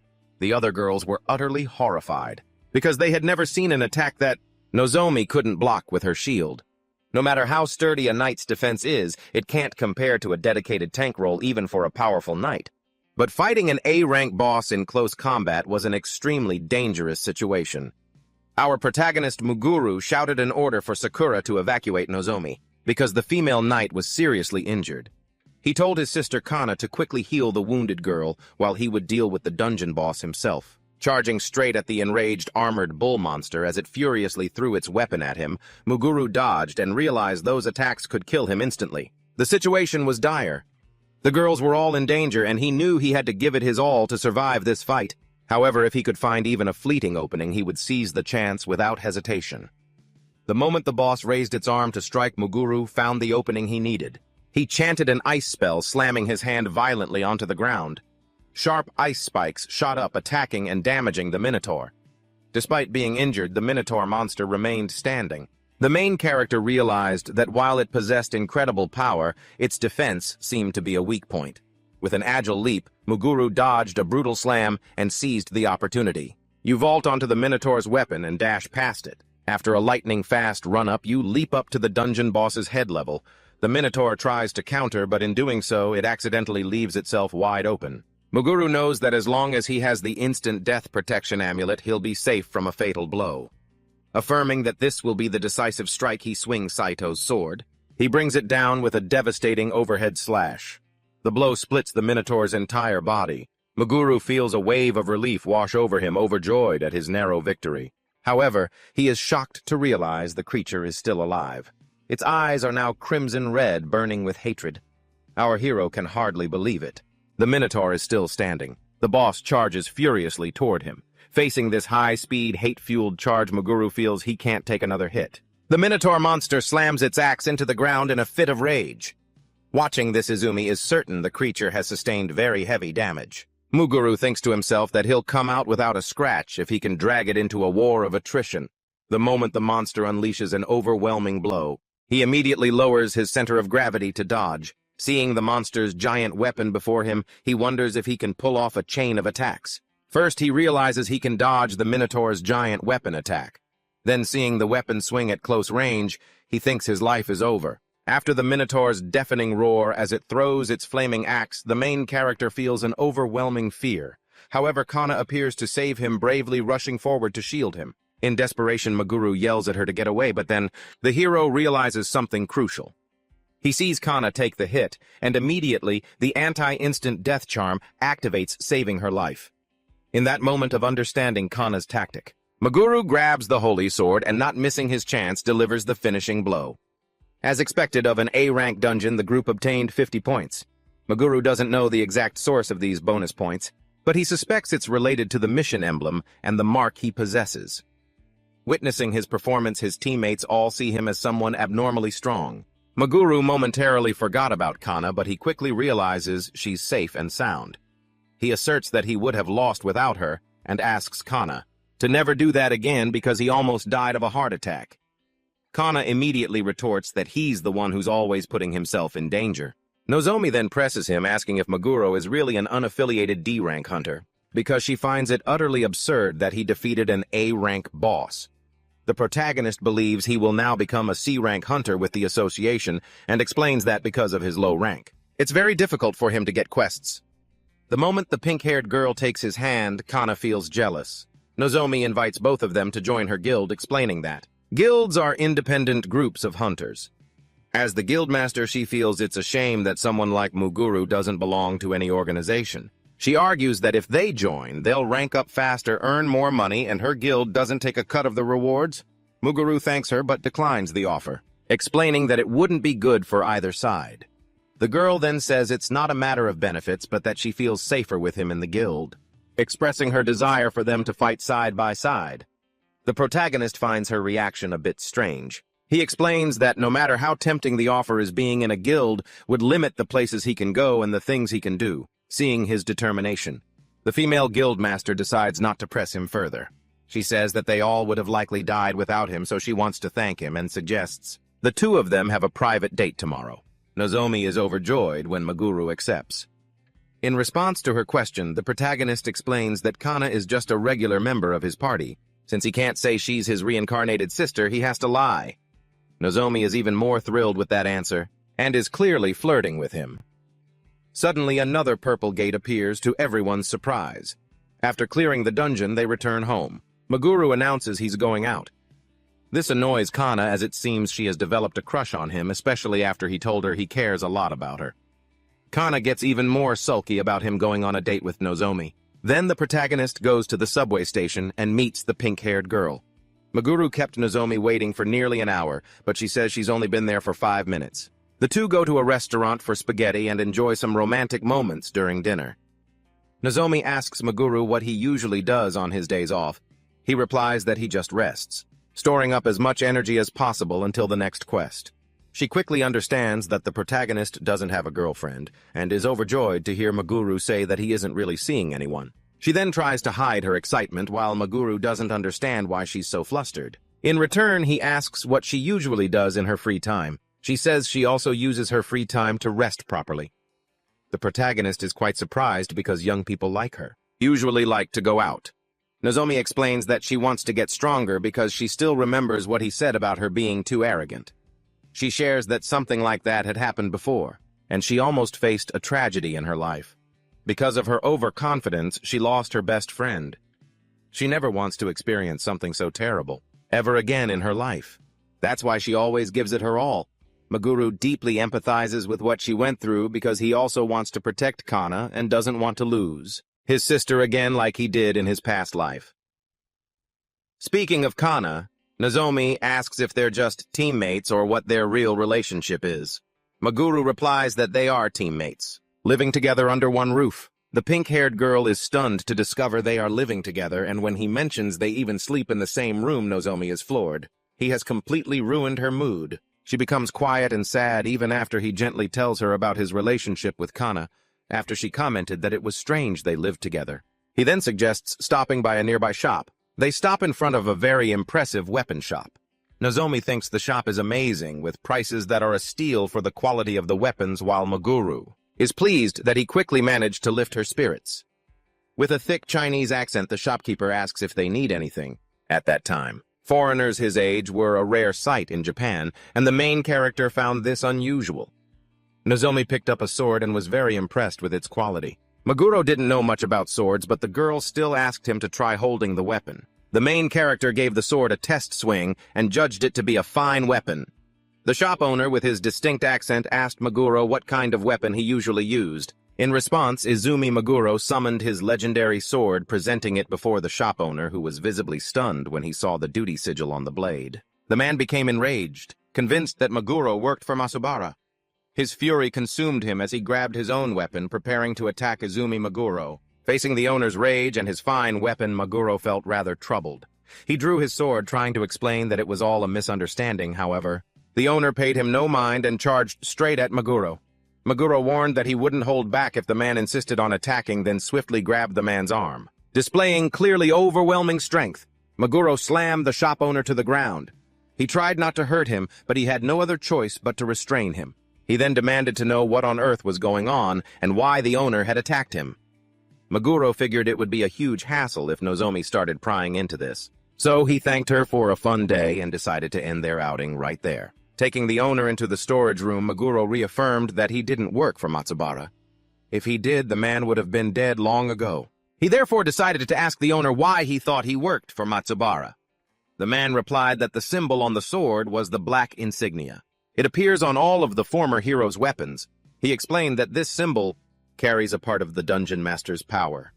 Meguro then understood that Masubara had placed a curse on the sword he was using. Meguro said he'd obtained that sword after defeating one of Masubara's minions. This revelation shocked the owner, making him finally believe Meguro. Now that the questions were answered, Meguro pressed the man to spill what he knew about Masubara. The owner revealed that he had been investigating Matsubara for the past 5 years with the intent to kill him. The owner described Matsubara as a monster. He became a dungeon master hundreds of years ago. He can release monsters at any time. This way he creates hordes that flood the city. No one, not even the government, dares to oppose him. Meguro knew that dungeon masters were granted 4 special privileges by the government. Masubara used these powers to create new dungeons and maintain his eternal youth. Moreover, they can completely control their dungeons and become much stronger thanks to the blessing from an S-rank dungeon. Meguro declared that Masubara wouldn't be able to escape no matter what evil powers he used. The owner believed that Masubara saw human beings as nothing more than tools to satisfy his desires.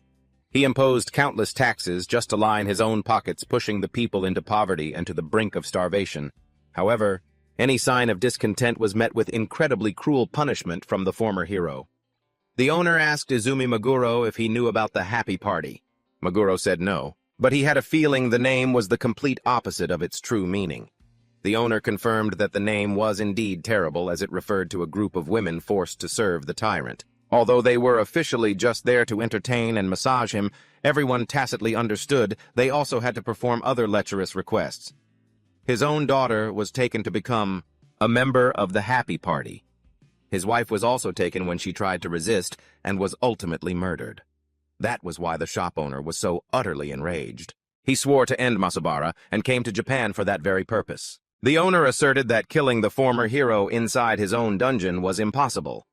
However, knowing that Masabara frequently visited Japan and was currently in the country, the owner had come to find him personally. At this point, Meguro understood why the shop owner was so broken. The owner apologized for attacking him because he truly believed Meguro worked for that tyrant. Meguro accepted the apology but insisted that the owner would never be able to defeat that villain this way. His anger flaring up again, the owner lunged at Meguro, yelling that he didn't know a damn thing. Catching the man's punch, Meguro asserted that he truly sympathized with him, but he also warned him about the power gap between them and their enemy.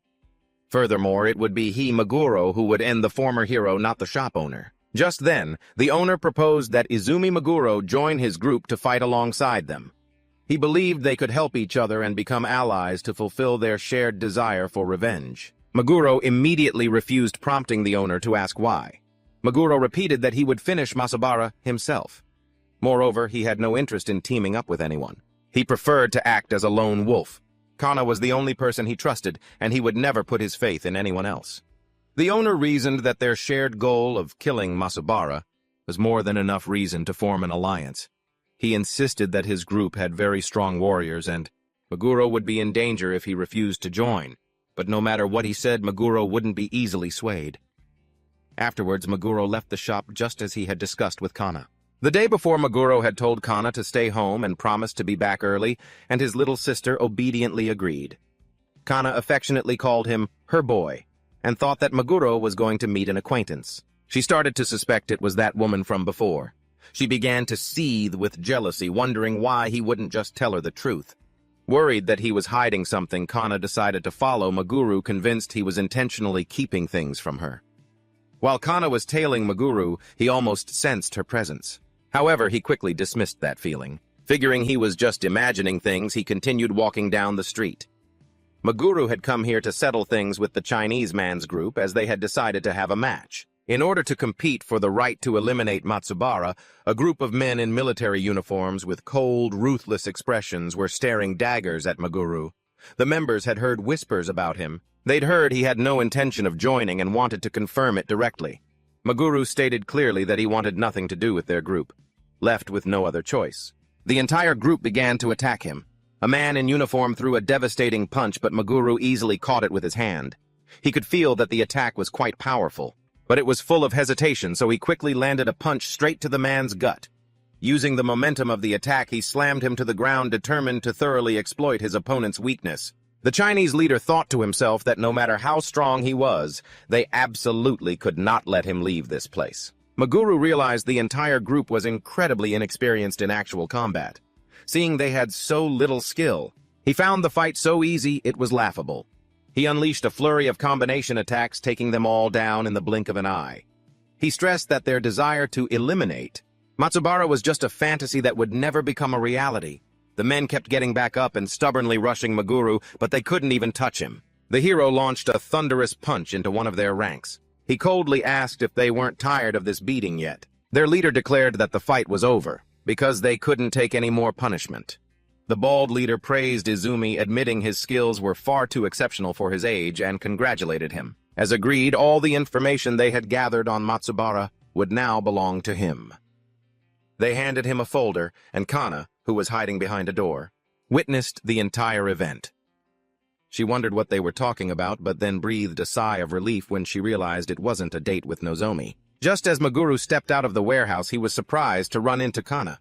He demanded to know why she was there. A flustered Kana apologized for being nosy and following him.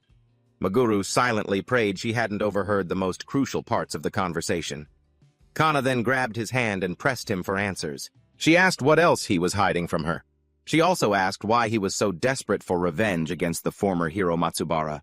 Meguru knew that if he answered, he would have to explain the connection between them, and that could reawaken her own terrible memories from the past. He told her he couldn't say. Kana demanded to know why. She said he'd been acting very strange lately, and was hiding something from her. All of this was making her lose trust in Meguru, and she just wanted to be alone. She snatched her hand away, ran off, and told him to stay away from her. As for Matsubara, he was thinking about Meguro, the classless hunter who had rejected the organization and eliminated Seto. He was utterly furious with Meguro and considered his actions unforgivable. Therefore, he wanted to meet him in person as soon as possible. However, acting directly now would draw too much attention. In times like these, he needed to use his head, and then he noticed the presence of a girl on the street. He decided to use Akasaka Kana to lure Meguru into an advantageous situation. In any case, Matsubara also realized this girl looked remarkably like Meguru's sister. The former hero found Meguru's class baffling. After all, Meguru had nothing to his name, but he was highly intelligent and possessed a mysterious sense of justice. It didn't matter, though, because that wouldn't stop him. He would eliminate Izumi as quickly as possible, just as he had done to Akabeni Meguru and his sister hundreds of years ago. Meanwhile, Kana was reflecting on her actions. She thought she had been too harsh on Meguru. Even though she hated that he was keeping secrets from her, Akasaka Kana didn't want to keep fighting with him or continue this cold war between them. She tried to understand why he said he couldn't reveal his secret. As much as she wanted to know, she considered the possibility that Meguru had a very valid reason for hiding it from her. And since she was the one who had secretly followed him there, she felt she had no right to complain. First and foremost, she wanted to make up and keep a level head. She sent him a text message sincerely apologizing for her impulsive behavior. Right at that moment, a man stopped in his tracks and started a conversation with her in the middle of the square. Matsubara said he wasn't anyone suspicious and held up both his hands in a friendly gesture. Thanks to a sense of familiarity, Kana realized the man before her was one of the 6 legendary former heroes.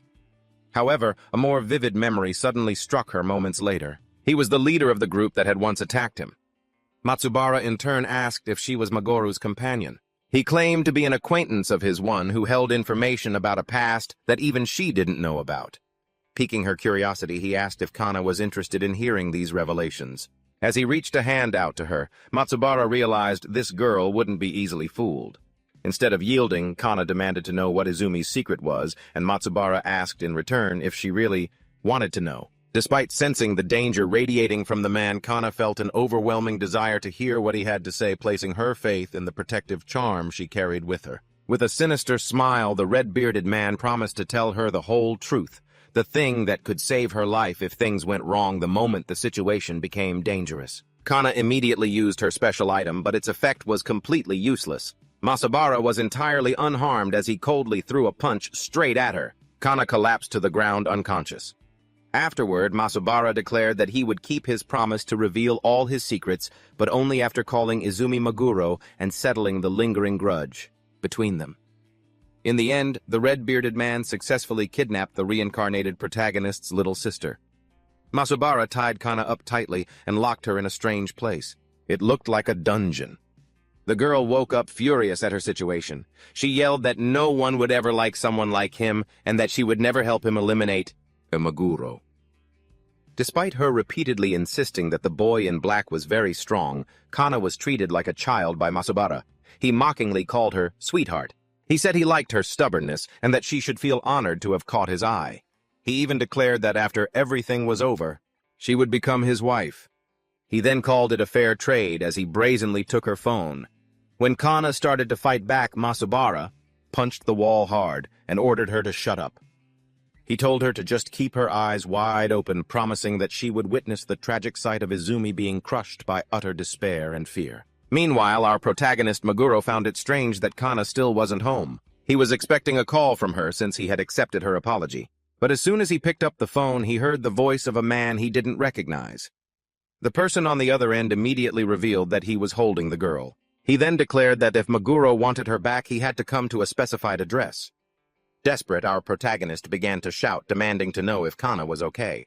Checking her location by scent, he declared that he didn't care who had done this, but the culprit would definitely pay a very heavy price. Our hero then swore he would go there and crush this person. Arriving at the address, Muguru observed chains stretched out to block his path. Then, he spotted Masubara standing next to a fire. The man commented on his quick arrival. It was at this moment that Muguru realized the voice he'd heard on the phone was familiar in a way. He felt even more gratified that Kana's kidnapper was Masubara, because either way, he was already eager to destroy the former hero. He pointed his sword straight at Masubara, but the man advised him not to be so hasty. Masubara explained that Kana was inside a spatial gate, and if Muguru left, the entire dungeon would disappear with him. Hearing this, our protagonist lowered his weapon in frustration. He followed Masubara into the dungeon created by the villain himself, a place completely devoid of monsters. Masubara revealed that if he wanted to erase the dungeon, not a single trace would be left, making it the perfect place to dispose of someone. Our protagonist concluded that Masubara wanted to eliminate him simply because he had gotten in his way. Muguru now understood that the double dungeon that had appeared in front of their house was also the work of this former hero. Clutching his sword tightly, Muguru asked if Kana was hurt. Masubara then invited him to see for himself. He threw open the massive doors, revealing the image of Kana tied to a cross. They saw each other, and our protagonist told his little sister to wait a moment, that he would save her immediately. The former hero raised his giant hammer and declared the battle had begun. Before that, our reincarnated hero had demanded the reason for this overwhelming hatred. After all, he was just a rank D hunter. Masubara replied that the reason was because Muguru reminded him of someone from his past, a man from hundreds of years ago, whom he found incredibly irritating. After hearing his enemy's reason, our hero revealed that the D-ranker Masubara hated was none other than himself. As soon as he finished speaking, Muguru swung his sword and charged straight at the red-bearded man, a surging energy emanating from his body. Masubara was stunned. He recognized this style and aura. It was exactly like the Muguru from hundreds of years ago. With no doubt left, he raised his giant weapon and faced Izumi. The two of them charged in to attack. Charged. Their weapons clashed, creating a fiery showdown. As our protagonist fell back, his enemy mocked him for being weak, saying he was nothing compared to his self from hundreds of years ago. There was a clear power gap between Izumi and Masubara at this point in time. Our protagonist realized he couldn't win without a plan, and he knew the former hero's weakness lay in his own body weight. Or to be more precise. Alright. The piece of armor on his left shoulder seemed to be a magic item. It amplified the energy in his body, making him much stronger for brief moments. This was the reason Matsubara could move so nimbly despite his massive frame. However, Izumi had superior speed. Therefore, he decided to break the armor on the man's shoulder. Despite being called weak by Matsubara, Izumi retorted that his opponent's defense was too lax. He then gripped his sword and charged forward. Displaying his incredible speed, he dashed past the giant and launched an attack on his left shoulder, cracking his armor. Realizing Izumi's speed, Masubara tried to swing his hammer down, slamming his giant weapon into the ground with all his might.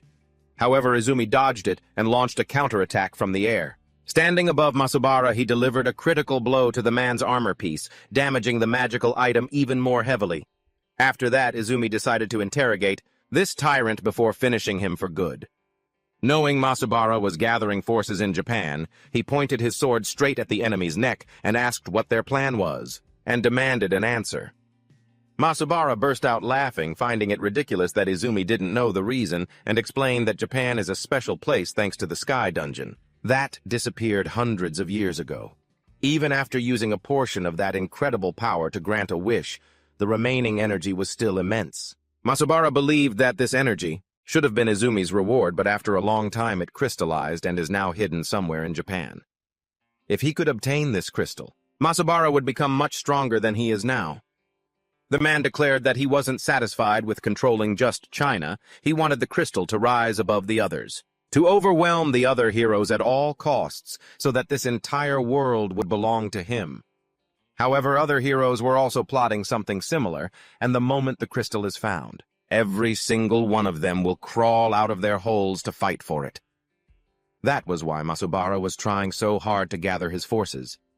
Izumi admitted that the enemy's motive was very true to his nature, but he considered this plan completely worthless and advised Masubara to give up on that pipe dream. Following that, Izumi launched a sword strike filled with hatred and inner energy, determined to destroy that beast with a direct slash to his neck.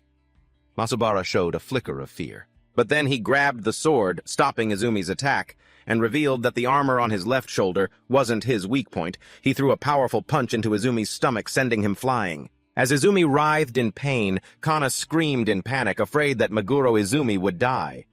Masabara, the arrogant former hero, said that he had lived for a very long time and used this armor to compensate for his heavy muscles, but now he no longer needed it to maintain his balance.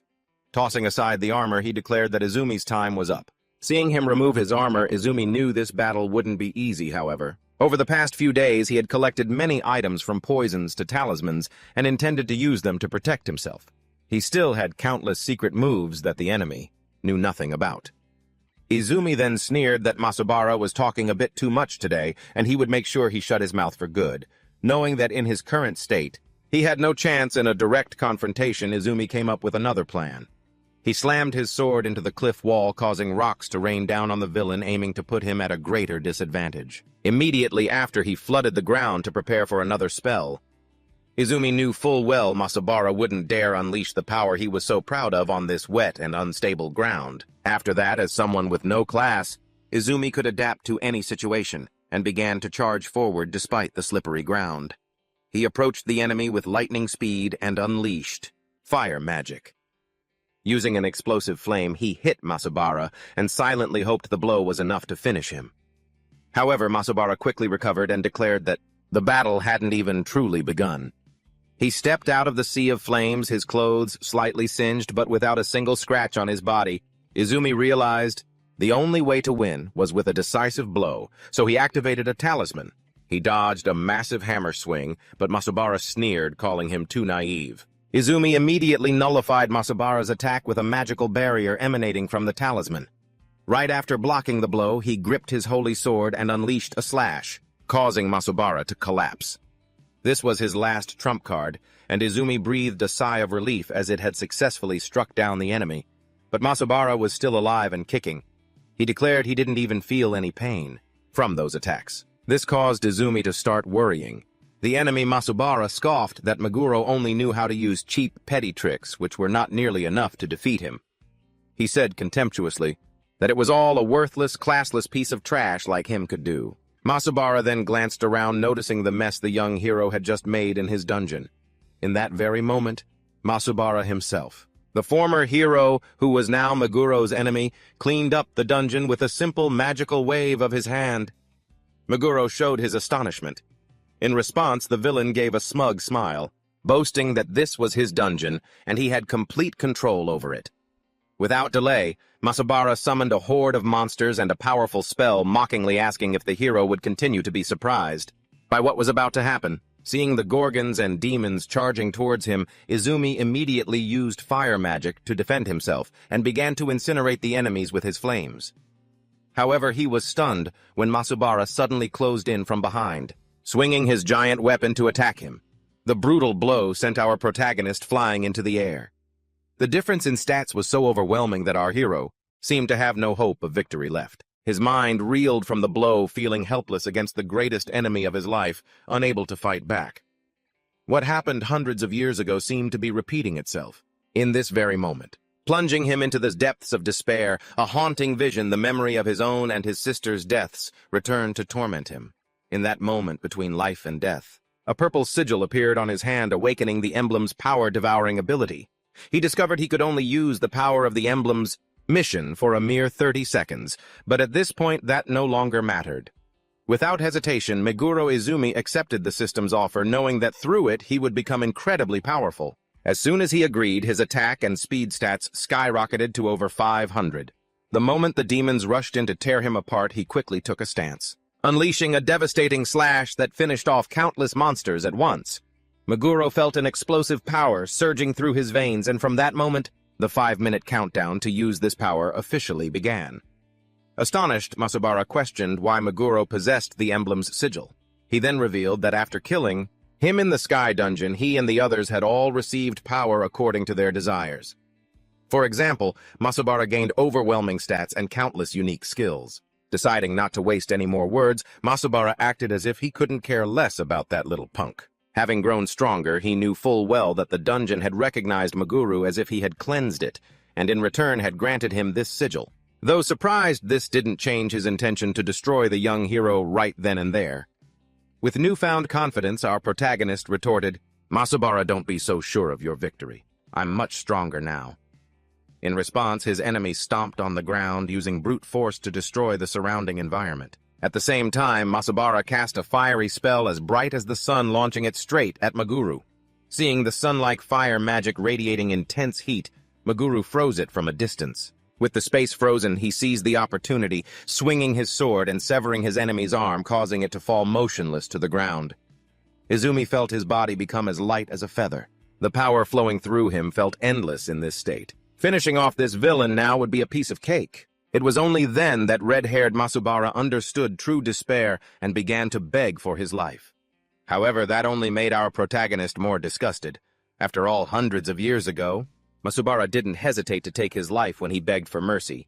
Maguru's reaction would be exactly the same. He began to conjure a series of massive ice spikes. Despite the red-haired man being completely consumed by despair, our hero still launched the ice spear toward him. Simultaneously, a barrage of sharp spikes pierced through Masubara's body. And so the villain was finally finished, closing the first chapter of the Seven Karma Hunters' Revenge. However, the victory was surprisingly anticlimactic as the battle ended more easily than Maguru had imagined. The emblem of power had been fully charged and his mission power was also depleted, causing his stats to return to normal. Now the mark on his hand had grown larger, and he realized the mission power was what he'd obtained after eliminating Sato. Maguru speculated that this mark must have some connection to taking the lives of others. However, he had something more important to do: rescue his sister Kana. Maguru frantically rushed to his sister's side. He broke her chains. The little girl burst into tears of joy and relief, throwing her arms around her brother. Kana, choking back sobs, expressed her joy at being alive and chirped apologies for causing him trouble. Our hero gently reassured her, saying she didn't need to worry because she was his reason for living. Those words left the girl completely stunned, realizing she couldn't fully grasp the deep meaning behind his words at that moment. Maguru quickly changed the subject, deciding they had to leave immediately. Just then he realized there was no exit, and the ground began to shake violently. The dungeon created by Masubara was collapsing now that its master was dead. The situation was critical as the exit was a great distance away. Maguru realized his mistake, fearing they would both be buried here, until an idea flashed in his mind. If this dungeon was created from Masubara's power, he could use his sword to activate the sigil on his body. Maguru decided to use the villain's own magic to survive and escape. After all, magic is the soul of all dungeons and spells. So he began to analyze the flow of this dungeon's magic. Observing the structure of this place and the amount of magic that formed it, Maguru understood that only a dungeon master could have absolute control. However, by holding Masubara's own sword, he was able to sever the link between the dungeon master and the surrounding space. In that instant, Maguru swung the sword and shattered the crystal connecting the magic to Masubara's soul. He carved a path forward. He and his sister Kana immediately rushed towards it as fast as they could. As soon as they got out, Maguru realized they had escaped death by a hair's breadth. His sister Kana was terrified when, just as he got outside, her brother collapsed to the ground. Maguru woke up in a hospital for the second time in this world. He noticed his magic was fading away just like before. Anna, his reincarnated sister, appeared and hugged him tightly, overjoyed to see he was awake. Then a nurse came in to check on our hero's health. The nurse explained that he had suddenly fainted with signs of a very high fever, but his health had now fully recovered. Maguru thanked the doctors and nurses for their dedicated care.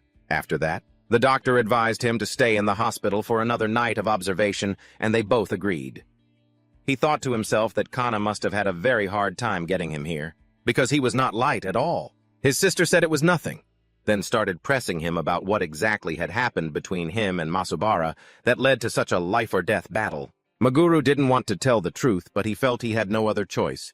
He explained that it was a long story and began to tell her about the hunters, who once challenged the dungeons in the sky.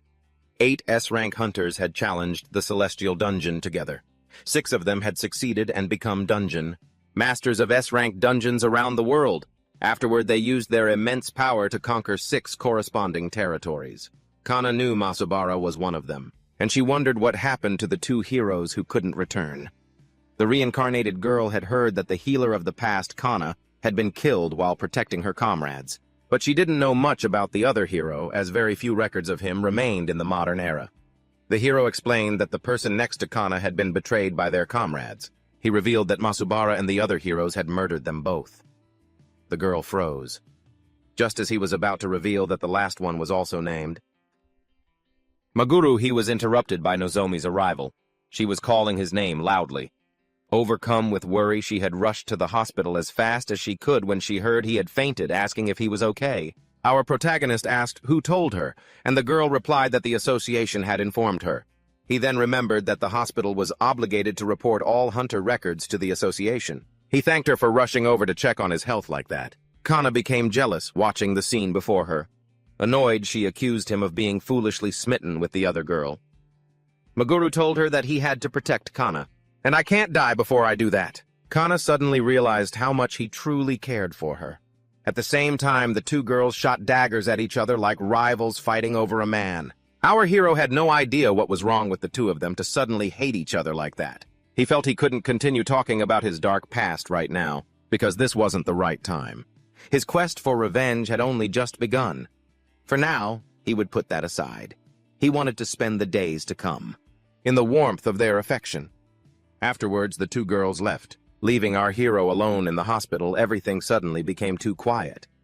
He decided to turn on the TV to ease his boredom and happened to see Matsubara giving an interview on television. And he wondered how that could be possible when he had already killed the man. Inside a B-rank dungeon, Muguru began to face countless monsters. Flanked by Nozomi and Kana, they were helping him confront giant wolves.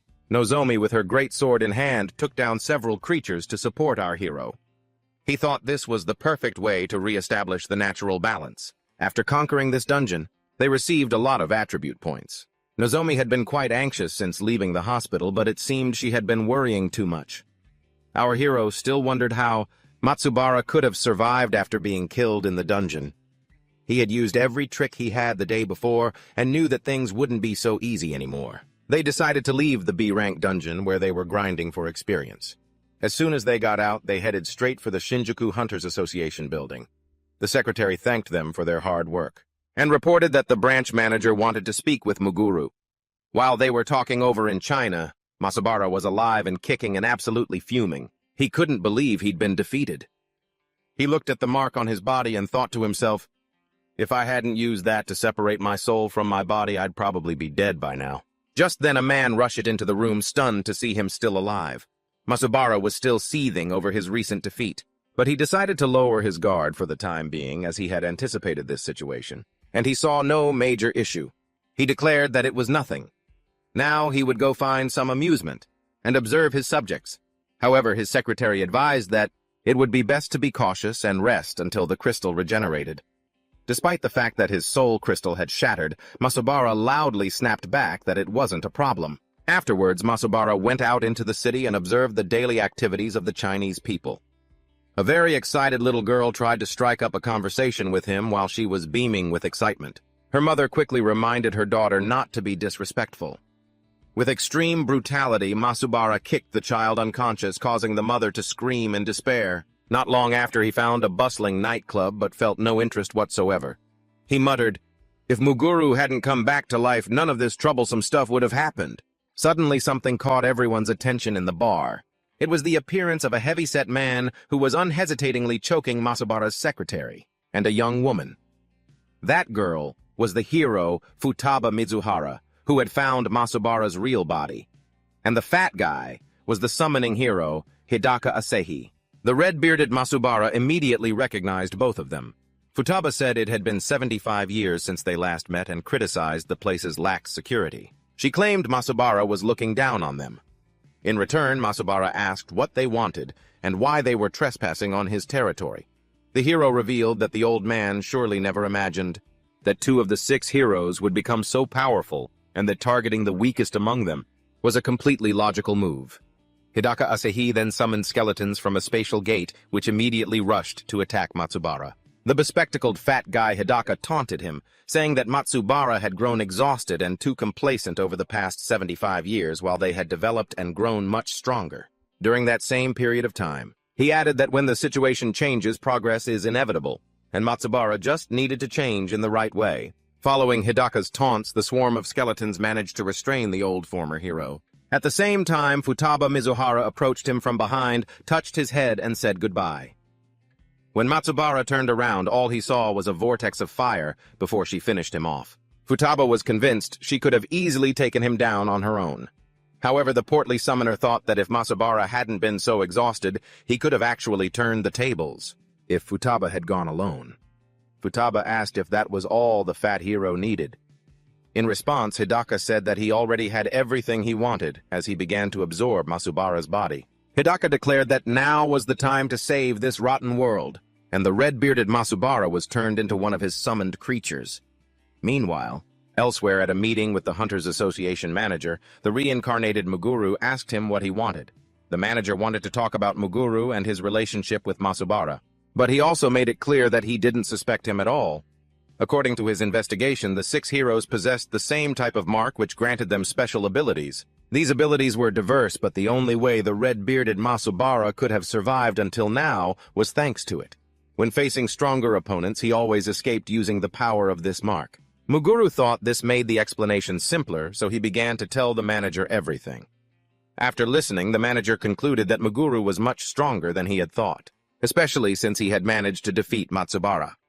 He explained that the cruelty of the former heroes was extremely radical. Unfortunately, Japan had not yet been conquered. However, as long as they exist, the world could easily plunge into a nightmare.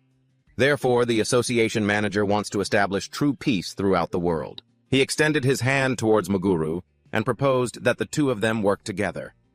In Japan's current situation, there was nothing to fear except for the occasional appearance of a few monsters, and this peace is said to be thanks to the power and influence of the 6 heroes.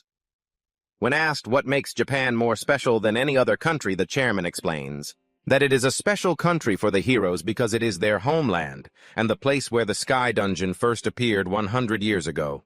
This dungeon was conquered by 8 people, among whom were the heroes.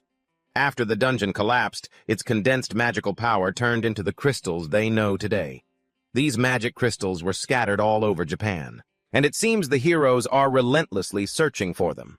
Muguru then recalls that Matsubara was in fact looking for one of these crystals. He wonders why if they covet them so much. They haven't collected them themselves over the past century. The chairman replies that the heroes' attribute as dungeon masters is what gets in their way.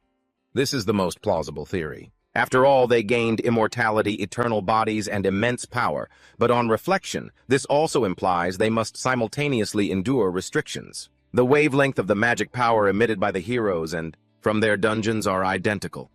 They don't just rule the dungeons, they've become a part of them. Thinking of this, Muguru remembers what Matsubara once said. His soul had become one with that place. So if the dungeons they rule are destroyed, they will vanish along with them. This possibility seems very real to Muguru since the heroes are bound to the dungeons. They can't move freely if the area is unstable. All the evidence points to this conclusion, though this is still just speculation observing the situation through the former hero. Muguru knows more dungeons will appear and the association chairman has asked for his help. Naturally, he will be compensated and the chairman promises to give him whatever he desires, whether it's money, status, or top-secret information. Muguru then requests the exclusive right to be the first to enter any B rank or higher dungeons across the country. To gain the power he wants, he needs to clear as many of them as possible and collect the rewards. The association chairman immediately agrees, expressing high hopes for the results of this new partnership. The protagonist then requests that the chairman not reveal anything to Kana even if they work together. He feels that this time. It will be easier to protect his sister if she's nearby, since he can't do everything he wants if she's not always with him. Moreover, he needs to figure out how to protect her while fighting the remaining heroes. However, the chairman argues that the two of them alone are not enough to confront the 6 heroes. He suggests Muguru join up with other powerful hunters. Muguru had never considered that possibility. He reveals he already has someone in mind for his team, Nozomi. Nozomi is thrilled to be asked, but she gives him one condition: she wants Hikari and Sakura to join too. Shattering her expectations, Muguru makes it clear he only wants her and not the others. The reason is, he is certain the other two would die if they joined, because Nozomi is far stronger than they are, and they would just be a liability. The best he could hope for from them is for them to act as sacrifices to keep Kana safe, a prospect he refuses to accept. He doesn't want to invite anyone to his party knowing they would certainly die. In turn, Nozomi refuses his offer. saying that doing so would be a betrayal of her two comrades. Even though she desperately wants to help Meguro, she would never turn her back on her friends. Frustrated, she gets up and tells Hikari and Sakura that they're leaving. Just then, Sakura steps in and makes a proposal to Izumi Meguro. While they want to support Nozomi, they know they can't match her level. Despite that, they have been best friends and hunters in the same party for many years, so they can't be separated. And so, they ask for a chance to prove their usefulness, declaring that if they fail, they will leave Nozomi's party. Nozomi hears all of this and tells them they can't make that decision by themselves.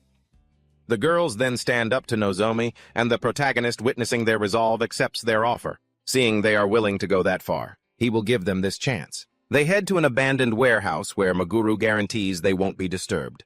There, he challenges them to attack him simultaneously on the condition that he won't take a single step back. If they can make him move, he'll let them join the team. The two agree, and Hikari charges in with all her might, readying a blow. However, as she gets close enough to strike, she hesitates, afraid of hurting him. Meguro notices her reluctance and asserts that they don't have to go easy on him just because he doesn't have a weapon. He tells them to actually try and defeat him. Hikari then lunges forward with all her might, swinging her weapon down while Sakura tries to land a sneak attack from behind at the same time. Meguro observes their excellent teamwork, a product of working together for a long time. They attack in unison again, unleashing ice magic and physical strikes with their weapons. Until in a flash, Meguro sends Hikari flying and casts a spell on a stunned Sakura. After soundly knocking down and defeating them, he asks if that's all they've got. However, the girls confront him with renewed vigor and quickly rise to continue their assault. He takes note of their unshakable resolve as they charge with all their strength to unleash another attack. Nevertheless, they are facing a colossal mountain, a barrier impossible to overcome on their own. He swiftly slams them to the ground once more, all while remaining completely still in his starting position. Defeated, they both conclude their weakness would only hinder the team. They apologize to Nozomi for being unable to keep up with her, and that as a result, they can't remain in the party. They knew they never stood a chance in this trial. It was really a way to say goodbye to Nozomi. She tearfully thanked them and invited them to eat cake together whenever they were free. She expressed her wish for them to become stronger, so that one day they could fight side by side again, even though their team might be disbanded for now. But the three of them would always be the closest of friends. Hugging each other, they cried emotionally.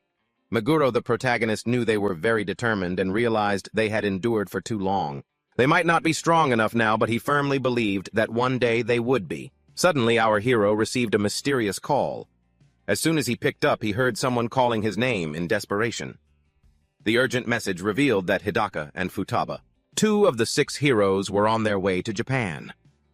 Upon hearing that 2 of the 6 heroes had arrived, he was completely stunned and consumed by a deep hatred. 100 years ago, inside the dungeon in the sky, after the death of the original main character and his sister, Masubara was furious. They had cleared the final dungeon, but their wish wasn't granted.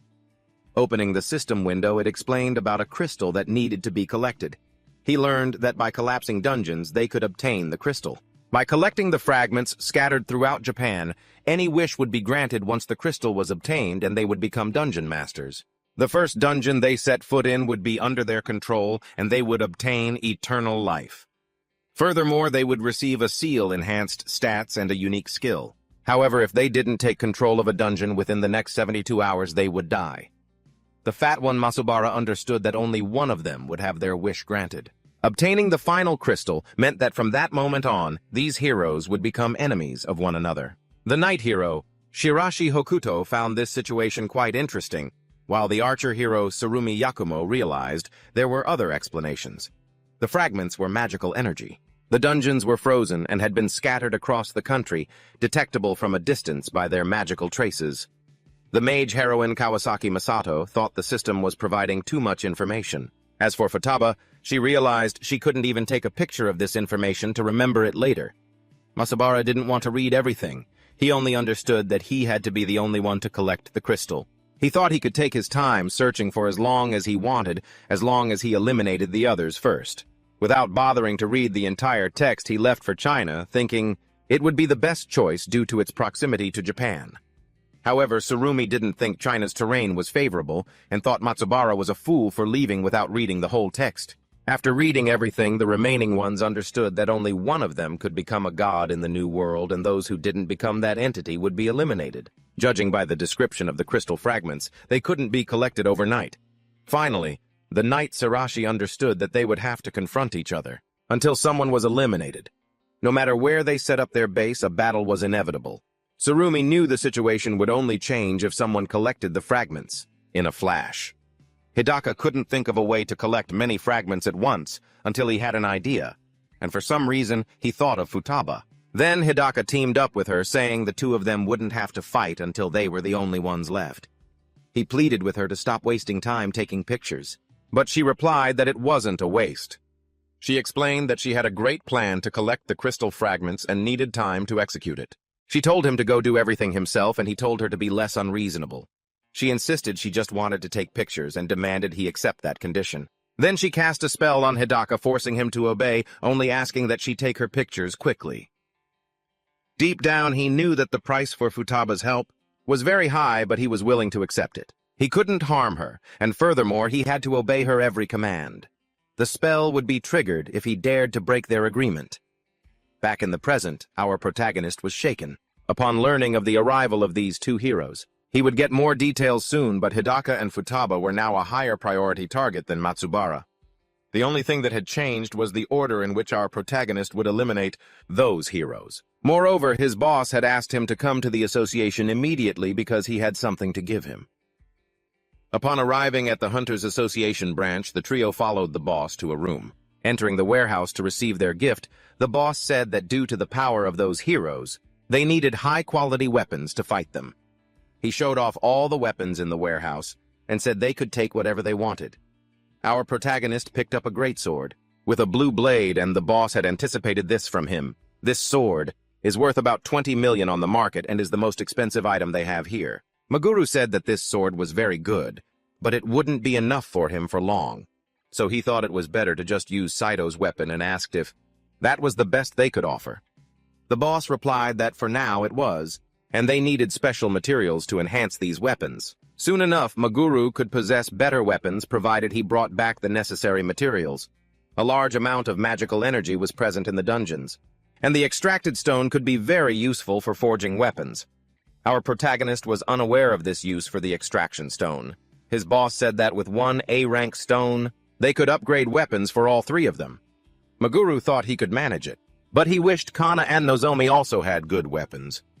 In the end, he understood they just needed to get an extraction stone to reach the pinnacle of weaponry. Although, of course, it was very difficult for an A-rank dungeon to suddenly appear out of thin air. He didn't know when he'd get a chance to find an A-rank dungeon, but his boss revealed that dungeons of that level, it was recently discovered in the center of Tokyo. Hearing that a dungeon had appeared the day before, the main character asked if anything had sprung up in Siberia. No one knew the exact reason. But lately, the ley lines have been very active, and that seems to be the cause behind these phenomena. A while later on the bullet train, Nozomi told them she was tracking Futaba Mizuho. She discovered Futaba was deeply involved in something shady. She was forcing all citizens to follow and like her Instagram posts. Anyone who forgot to interact with her posts was punished. Men and women who were considered more attractive than her also suffered the same fate despite that. However, Futaba freely distributed profits from oil fields, which made her quite popular with the people, and she seemed very passionate about farming likes on social media. Meanwhile, Hidaka Asahi had recently been put in charge of political purges, even though he's the type of person who never discusses politics.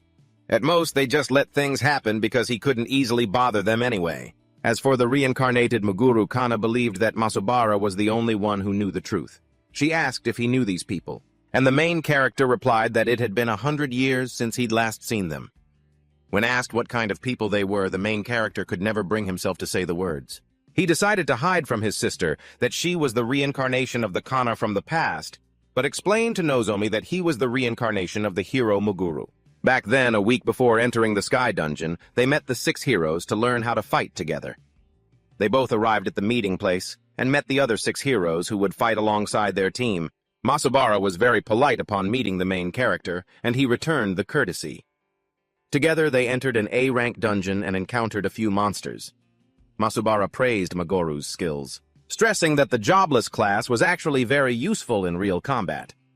As for Futaba, she noted that besides being handsome, he was also very strong, and thought about choosing him as a potential boyfriend.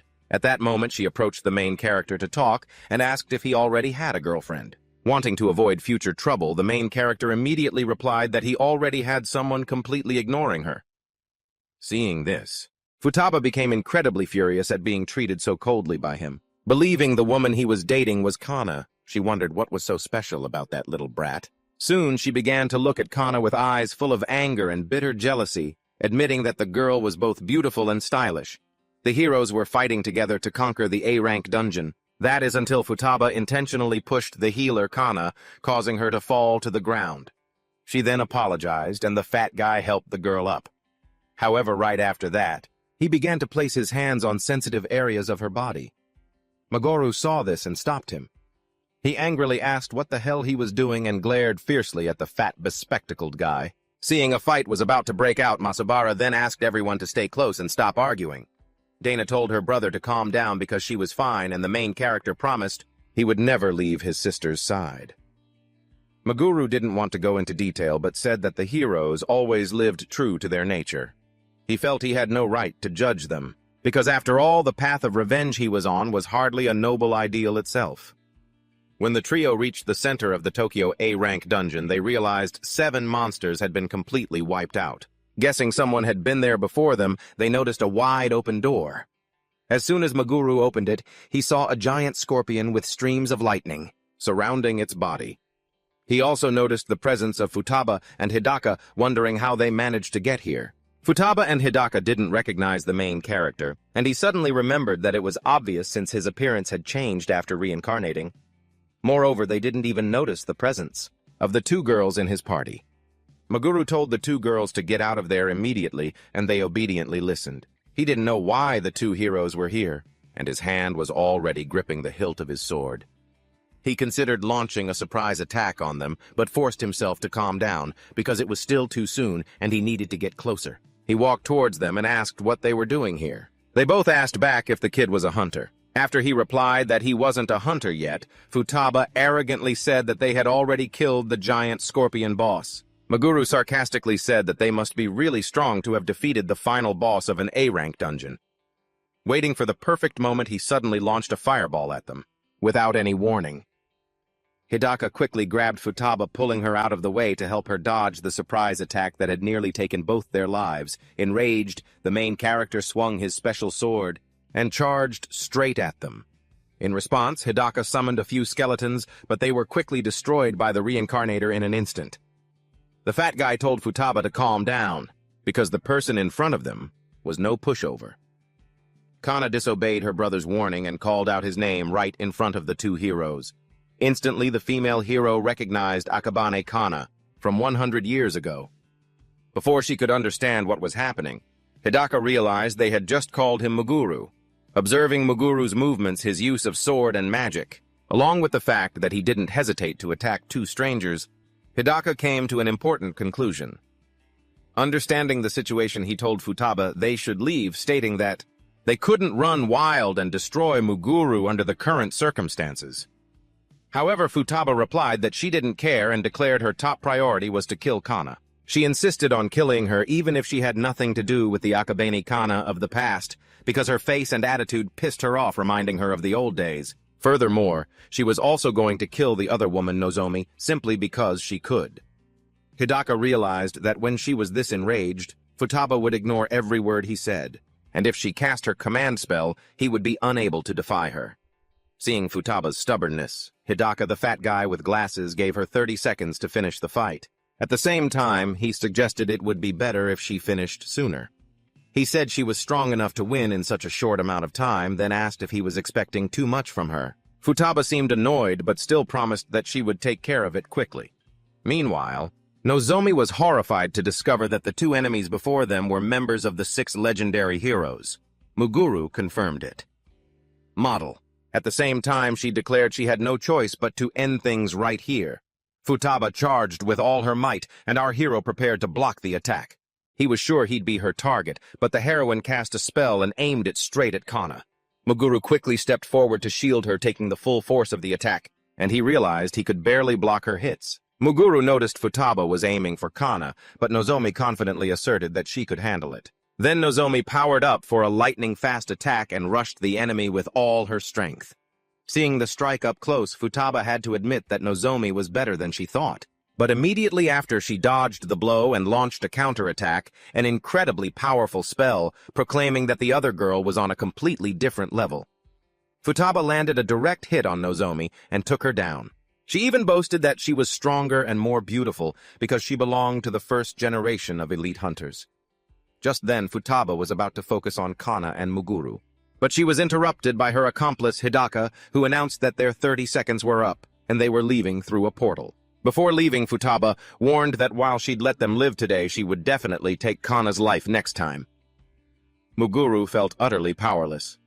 He was pained to see Nozomi unconscious and deeply frustrated, because he hadn't even managed to touch Futaba.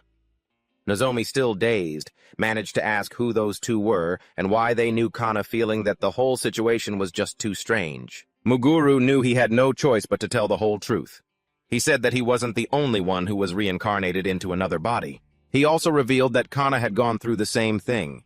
He explained that both he and she were exact copies of two heroes from the past, Muguru and Kana. That was why those two were able to call them by their real names. Muguru regretted not being able to provide proof as the photos from 100 years ago were lost, but he swore that he couldn't possibly mistake his own sister even in another person's body. Now Kana finally understood why. Muguru had said he cared for her so deeply. Muguru repeated that he loved her dearly because she was part of his precious family and because they had hurt Kana in the past. He would never forgive them, swearing to himself that he would kill every last one of them with his own hands. Nozomi and Kana were stunned into silence. When she got home, Kana was still lost in thought. She realized she was the reason Izumi Muguru was caught up in a feud with the 6 heroes and wanted to destroy them. As for Muguru, he thought this shock was too much for Kana. Just then there was a knock on their door late at night. Muguru went to get it, telling his sister to go to bed first, and she obediently listened. Opening the door, Muguru saw Nozomi. She had come all the way to their house to talk to Kana. Nozomi said she wanted to borrow Kana for a bit. Then the two of them left the house for a walk. Seeing that it was raining and late, Muguru thought they could have just stayed inside.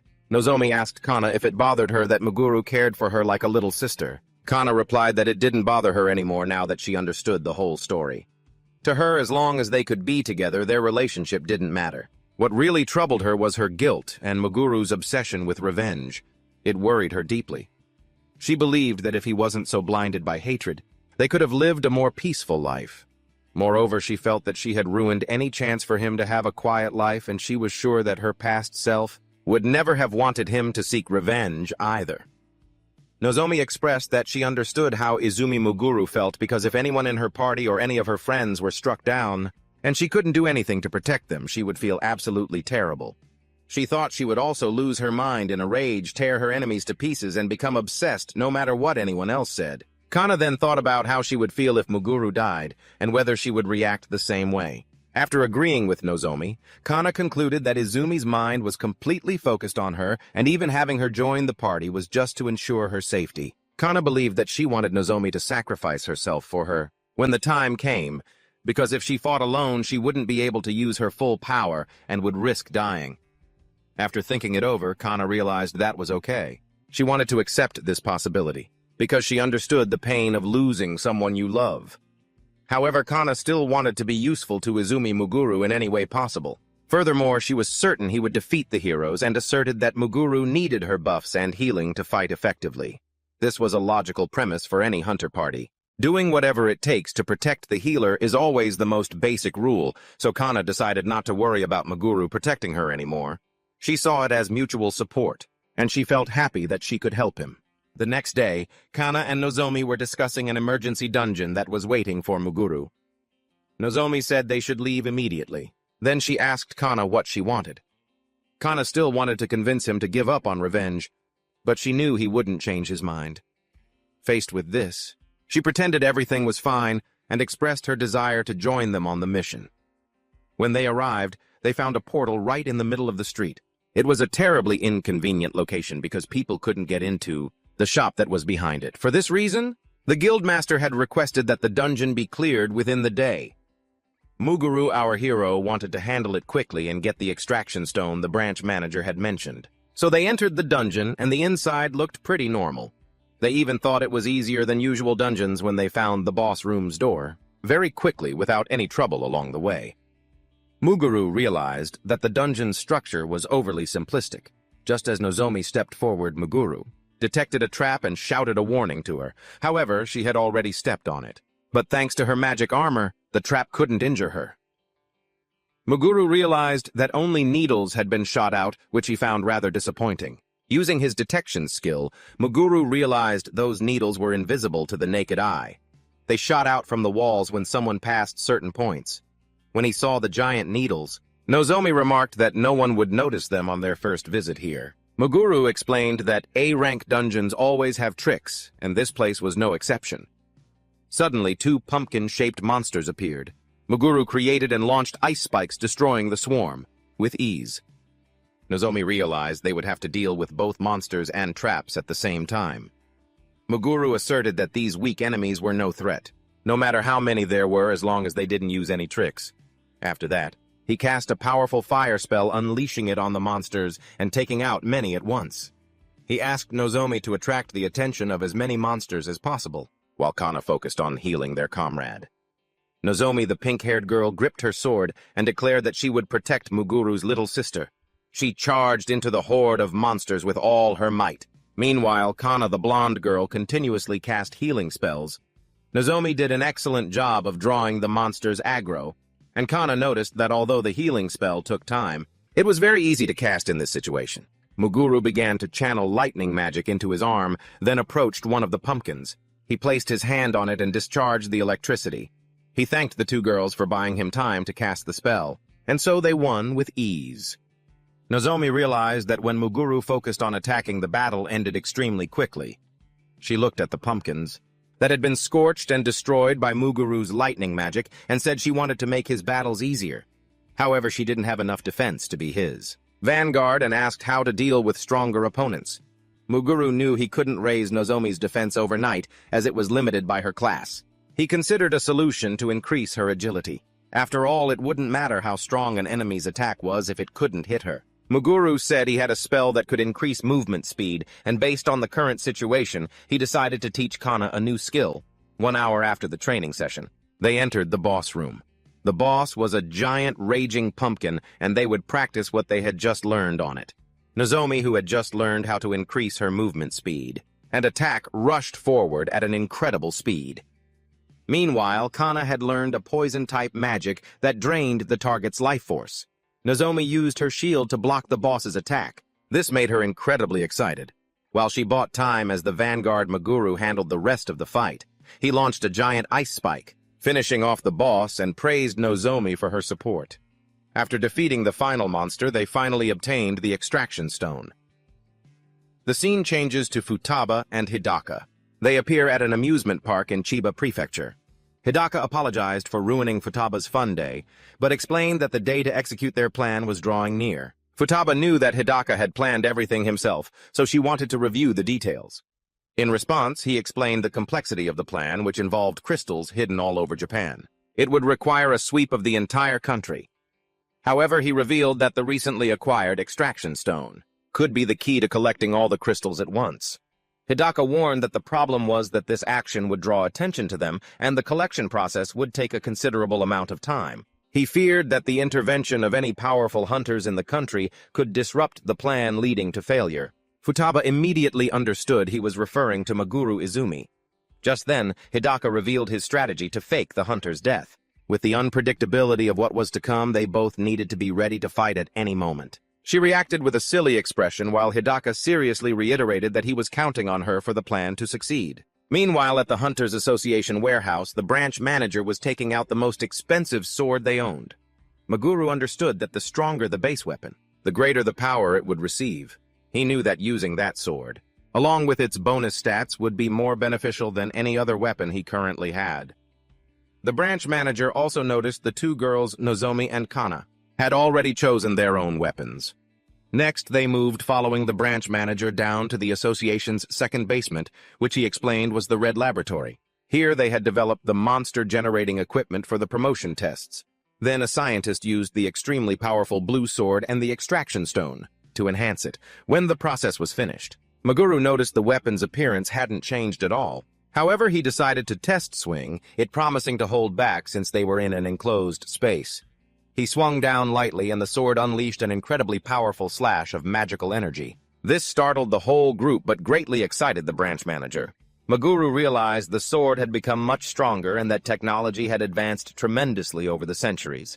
He understood that the magic utilizing the extraction stone's energy contained a new innovation from 5 years ago, meaning the heroes still didn't know about this development. Maguru thought the only way to increase his stats was to clear all the dungeons at once. To do that, he needed enough firepower to fight against those two so-called heroes. Luckily, thanks to Nozomi's new shield, she could withstand damage more effectively, and Kana with her new staff could significantly reduce her casting time. The branch manager expressed his desire to do more for our hero, but Maguru said this was more than enough. Now he wanted to test the sword's power as soon as possible, and the manager, who was on a phone call, immediately offered to prepare a B-rank monster for him. He said he would call back later. The manager asked Maguru, the reincarnator, to remain calm as he heard some rather shocking news. He revealed that monsters had begun pouring out of the dungeon of Masubara in Shanghai. Instantly, Maguru understood that Masubara had been defeated. That was why monsters were escaping his dungeon, although he desperately wanted to find out what had happened. The current priority was to eliminate the monsters. If the situation was left as it was, the monster horde would also flood all of Japan, which meant Maguru had to conquer the S-rank dungeon as quickly as possible. The cause was secondary. The biggest problem was the overflowing horde of monsters. In that area, Maguru was ready to take down an S-rank dungeon on the spot, because once a dungeon master is defeated, the risk of the dungeon collapsing is very high. The guildmaster desperately wanted to borrow Maguru's power, but he had no intention of forcing him, however. He didn't even have to, as our protagonist declared he would go there to resolve the situation. After all, if they didn't go, no one else could handle it. It was an extremely serious problem, and if left unchecked, Japan would suffer the consequences, putting Kana's safety in jeopardy. They took a private jet, and 3 hours later, they were in the skies above Shanghai. They were preparing to land when they noticed the runway had been destroyed, making a landing impossible. The protagonist unbuckled his seatbelt and said that this position was fine. This made the others think he was going to parachute down, but instead he jumped straight out without a parachute with Kana in his arms, and Nozomi jumped out right after him. They activated anti-gravity magic and landed gently without any hard impact. Nozomi thought she was going to die, and Maguru apologized to her, explaining that he hadn't had time to detail his plan. He realized that the local hunters were quite weak, and were struggling against the hordes of beasts. No matter how numerous they were at a disadvantage because the monsters from an S-rank dungeon were incredibly powerful. For the time being, he would clear them all out himself. Chanting multiple spells at once, a rain of ice began to fall, its sharp spikes piercing through the swarm of monsters and destroying them. The monsters began to vanish, just like how dungeons disappear after being conquered. More importantly, Maguru asked if the local hunters understood the current situation. For some unknown reason, the hunters still believed that Matsubara was intentionally releasing the monsters, recalling that this had happened 25 years ago when a nationwide uprising was suppressed. Our protagonist knew that the red-haired hero of the past was committing a cruel act.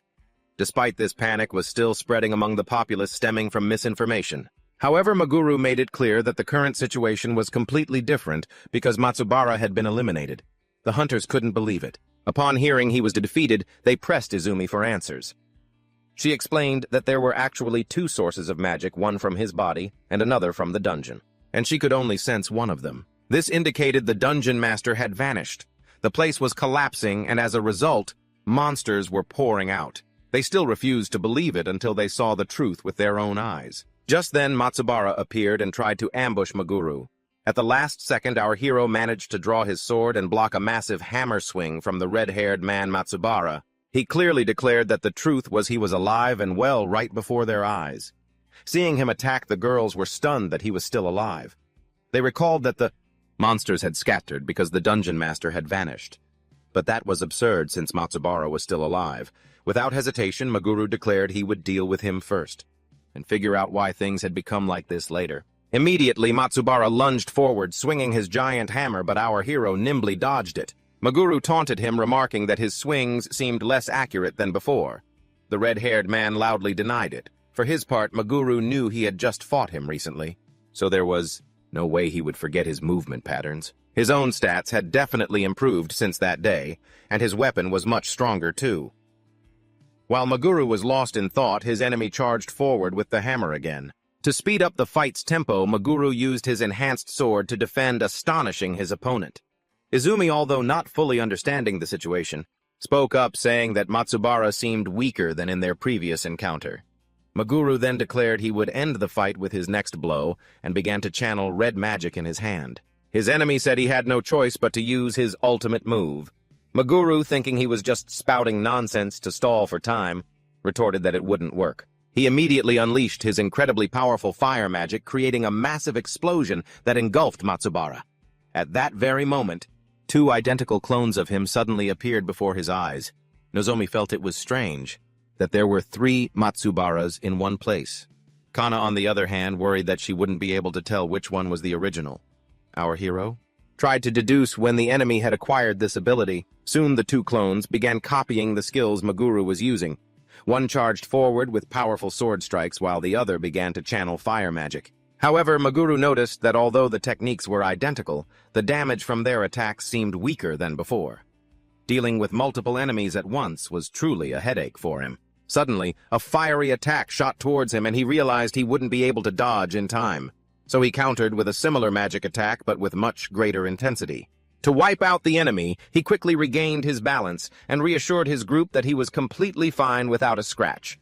But at the same time, the clones were also still alive and unharmed. In that moment, Maguru realized that the marks on the clones' hands looked different. The patterns of the sigils on the clones had changed. All these inconsistencies led him to the conclusion that the Matsubara before him was a fake, and suddenly everything became clear. He remembered that Hidaka Asahi possessed the ability to summon monsters at will. Hidaka had summoned mimic monsters in human form, therefore after eliminating the real Matsubara, Hidaka had created a clone of him. The image of power, which allows for the copying of appearance and skills, was what was visible on the clone's hands. However, Maguru knew that Hidaka couldn't copy a person's current stats. At that moment, Maguru bit his fingertip, letting his warm blood flow onto the power sigil. A heavy energy began to radiate from him, and he signaled for the two girls to follow him. The power of the clones model. Proportional to the amount of mana Hidaka poured into them when they split in two, they became weaker because their stats were halved. This was the very opening Maguru needed. To seize control of the battle, he yelled for Nozomi to act, and she immediately charged straight at the clones. With her sword, she unleashed a powerful spinning slash. In response, one clone cast an ice spell while the other swung its sword and rushed forward to take the full force of the blow. Nozomi used her shield to defend but realized she was in a bind. Watching from a distance, Kana began preparing a poison spell. As soon as the potent poison took hold of one of the two clones, it began to weaken. Seizing that opportunity, Maguru immediately stabbed the other clone from behind with his sword after disarming it. He sneered that if this were the real Matsubara, he would have predicted the move and counterattacked in time. Then he thrust his weapon through the clone's heart, officially finishing one of them off. Our hero said that he was only able to do it thanks to the two girls, and voiced his thanks to them right then. Izumi launched a fire spell toward the clone, causing it to be destroyed and vanish instantly. He felt incredibly satisfied for having resolved the situation, but that joy soon gave way to a feeling of unease. As the feeling lingered, Izumi tried to understand why Hidaka would create those clones in the first place. Finally, he decided it was time to stop overthinking it. Together with Kana and Nozomi, they headed toward the S-rank dungeon. Neither Kana nor Nozomi had ever set foot in a dungeon of that level before, nor had they ever seen so many different types of monsters gathered in one place. However, Izumi quickly proved that those creatures were no major threat. He took them down with incredible ease, even though the two girls initially thought that only he possessed such overwhelming power. But they soon realized they could also catch up and handle the monsters themselves. The creatures here were just as strong and resilient as the ones they had fought outside. But thanks to their new weapons, which could bring out the user's maximum potential, the party was able to overpower them. The very fact that they were fighting side by side here was proof of how much stronger they had become, and a sense of fulfillment washed over Kana and Nozomi. Despite that, Kana felt like she was lagging behind a bit. But Izumi immediately reassured her, saying her level had also risen considerably, and she was just as strong as everyone else. Finally, the party opened the door to the boss's room, coming face to face with a massive demon clad in heavy armor. Without a moment's hesitation, Nozomi charged forward, instantly launching herself into the air and bringing down a powerful sword strike. However, the demon countered fiercely, forcing her to halt her attack and retreat to evade. Nozomi realized she had drawn the creature's attention, the one that resembled a giant gargoyle, and Izumi immediately seized the opening to cast an ice spell to support his comrade. But to everyone's astonishment, the creature didn't even flinch as the icy spikes struck it. Izumi then used the attack as a feint and began charging straight for the gargoyle. He used the blind spot behind the monster to cast a powerful spell. A brutal blast of purple energy sent the creature flying, annihilating it instantly and ending the battle. Breathing a sigh of relief, the three of them celebrated their victory. But Izumi quickly warned that the real challenge was just beginning. They stumbled upon another transfer gate, and Izumi reminded the two girls to stay on their guard. Kana and Nozomi had thought the demon they just defeated was the final boss, but the amount of mana radiating from the dungeon made it clear this couldn't be the last room. After all, this was an S-rank dungeon, and there were surely many more rooms to explore. Stepping through the new transfer gate, they arrived in another room with a spiral staircase leading upward. Passing through a door, they received a warning that once they went forward, they wouldn't be able to return until everything was cleared. Aware of this, the party resolved to press onward, climbing the spiral staircase until they reached another door on the second floor, which was illuminated by torches that gave off an eerie purple light. The room appeared to be empty of monsters, and Izumi casually walked into the center. The moment he stepped forward, gargoyles appeared out of nowhere and began circling them. Izumi noted that if they just fought the same way they had been dealing with these new monsters, wouldn't be difficult at all. The battle began, and the whole party understood that as long as they stood shoulder to shoulder, they could overcome any challenge. Nozomi charged ahead with her weapon, landing a precise slash on one monster and parrying its attacks. Once she had drawn their attention, Izumi unleashed his brutal purple magic, gradually thinning the ranks of the gargoyles, destroying them one by one. Izumi, being a reincarnator, noticed the monsters had grown more cautious of him after his last attack. He realized he wasn't alone.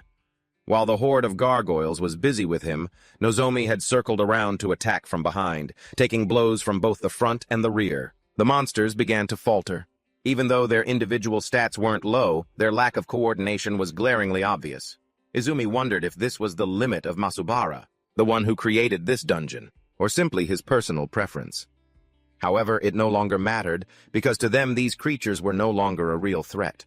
Izumi then cast his Ice Rain spell, finishing them off. Taking out several gargoyles at once, Kana, thoroughly impressed, said that from now on, they should always fight like that. Izumi agreed, stressing that as long as they didn't let their guard down, remained vigilant, and always landed their hits accurately, there would be no problem. And so the party continued their journey, conquering the dungeon floor by floor. On the third floor, they came across a ferocious werewolf. On the fourth floor was a giant ogre. They overcame each challenge until they entered the fifth floor, the final stage in Masubara's S-rank dungeon. There, a horrifying sight awaited them. A colossal and terrifying dragon, reminiscent of the final boss from the Sky Dungeon. Izumi warns the two girls that this will be a much tougher opponent, but after everything they've overcome, he firmly states that there is no enemy they can't defeat by fighting side by side. He then prepares for battle, gripping his sword and confronting the dragon head-on. From the moment they stepped into that room, turning back was no longer an option. Even if the enemy was incredibly powerful, they had no choice but to take it down, sticking to their established strategy. Nozomi charged forward, drawing the dragon's attention. In that very instant, the monster prepared to unleash a lightning-fast tail whip at her. The agile girl saw the attack coming and nimbly dodged it with a flip. Then she launched herself into the air, soaring to the monster's level. At her current skill, she could still predict the dragon's movements. But then a fireball suddenly came hurtling towards her. It left Nozomi frozen in fear. Feeling like she couldn't possibly dodge the attack before her, Nozomi squeezed her eyes shut. In that hair-raising moment, Muguru grabbed her and pulled her away from the fatal blow. Enraged, the dragon began to spew a series of scorching streams of fire, but Kana, with her magic, quickly created shields to protect the group. These shields not only protected Muguru and Nozomi, the primary targets, but also covered the entire party. Izumi noticed that Nozomi had gotten dangerously close to the dragon, a clear testament to her growth and strength. However, Nozomi still felt guilty. because in that critical moment she had failed to act. Meanwhile, Muguru, our protagonist, saw the monster begin to gather a purple orb of energy in its mouth. A chill ran down his spine. Having no other choice but to use a smokescreen to buy time, he quickly cast a spell that enveloped the dragon in a thick fog, disorienting it and obscuring its vision. He then used his detection skill to observe his surroundings, even through the dense smoke. Kana, his little sister, was terrified because she couldn't see anything. So Muguru held her to reassure her, as he could see everything perfectly. In that short time, the dragon proved to be much smarter than it looked. After assessing the combat abilities of all three and focusing on Kana, their old strategy would no longer work. Therefore, Muguru decided Nozomi would switch positions while Kana, the pink-haired girl and the team's healer, needed to protect herself and maintain a defensive stance. Placing a hand on his sister's shoulder, he assured her that she was more than capable of handling this task, because he knew that in her current state, Kana was strong enough to protect herself. As long as Kana believed in herself, he could go all out in this fight. Filled with determination, the pink-haired girl clutched her shield and asserted to the hero that she would protect herself. From that moment on, the battle would become a one-on-one confrontation. Muguru swung his sword facing the dragon. It wasted no time, immediately casting a fire spell and unleashing a scorching breath. Izumi Muguru ran quickly to dodge the attack, and as he did, he thought of Nozomi, who had recently become incredibly strong. He had always felt uneasy having to protect Kana alone, but now he could entrust that duty to Nozomi. This put him at ease, allowing him to focus all his strength on the final boss, and gave him a better chance of winning. The dragon took flight, launching a series of attacks and stalactites, but our hero deflected them all with his sword. At this point, the only thing Muguru could do was launch a spell that struck the dragon square in the back.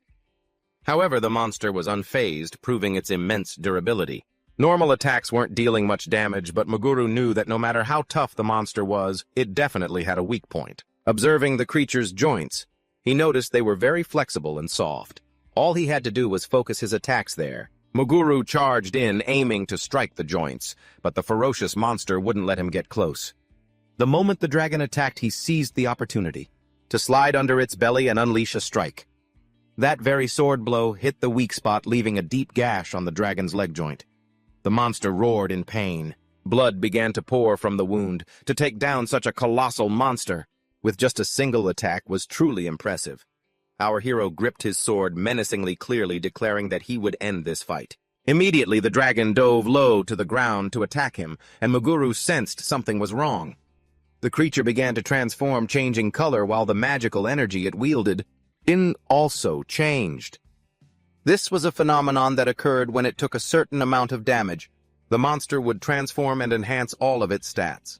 Just as this happened, the dragon turned white and fired an incredibly powerful blue energy beam toward our hero.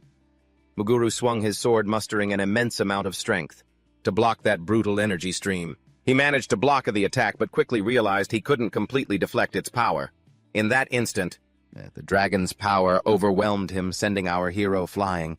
Kana ran over worriedly, intending to heal him, but he shouted at her not to come any closer, because if she became the dragon's target, he wouldn't be able to protect her. He knew he had to deal with this monster alone. Kana was incredibly sad and frustrated because he was always like this, always trying to be the hero all by himself. Muguru took out a full recovery potion. If he managed to survive this situation, he told himself he would trust his sister more. He would have preferred her healing, but if the dragon knew they had healing magic, things would get very complicated. His solution was to act swiftly and destroy the dragon. This meant he had to leap up to the monster's level right as it began to gather its old spell again. Having already witnessed the power of its breath, our hero cast a spell downward to propel himself even higher after dodging the attack. He drew his sword and aimed straight for the dragon's wings, charging forward with all his strength. He then unleashed an incredibly precise and sharp slash, severing them completely. The strike was incredibly effective, causing the dragon to roar in agony as it crashed heavily to the ground. Immediately after, Muguru didn't have a single second to rest as he was preparing for his next blow. The dragon whipped its tail violently towards him, cutting off the reincarnator's attack. He was forced to dodge the treacherous tail whip. After he dodged the attack, the monster, despite its massive size, proved to be incredibly agile. It lunged forward in a flash, pouncing on Izumi with its sharp claws. Caught by surprise, Muguru couldn't react in time. The blow hit its mark, sending him flying and slamming him hard against the cliff face. The impact caused an excruciating pain while the girls showed clear worry and wanted to rush to his aid, but our hero understood that his legs, a minor disadvantage, can be overcome with equipment and skills, but this time he had to admit the power gap between him and the monster was simply too vast to be bridged. Facing this ultimate disadvantage, he quickly drank a full recovery potion.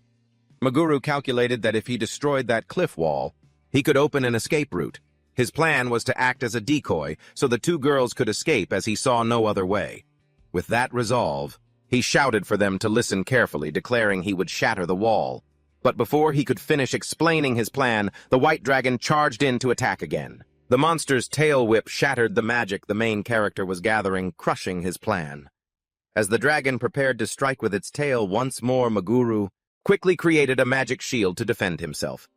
He remembered that this very amulet had prevented instant fatal blows. Looking at the monster's enormous size, he couldn't find a single opening to strike. Suddenly, the purple sigil appeared on his hand again, just like before.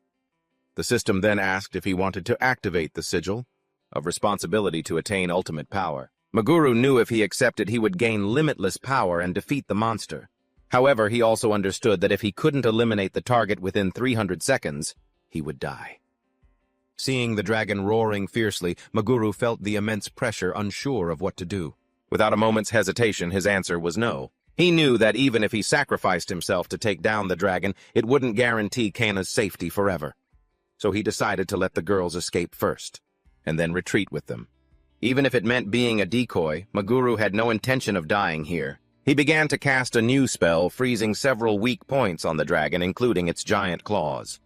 Just as he regained his confidence and was certain he would win, the monster shattered the ice. At that moment, another sigil with radiant wings appeared on his hand. This was the sigil of hope, which could only be maintained for 30 seconds. Maguru realized it carried no risk, and was completely different from the sigil of responsibility, so he decided to use it. His stats skyrocketed by 500 points, and he could feel power surging through his veins. He knew 30 seconds was short, but he believed it was enough.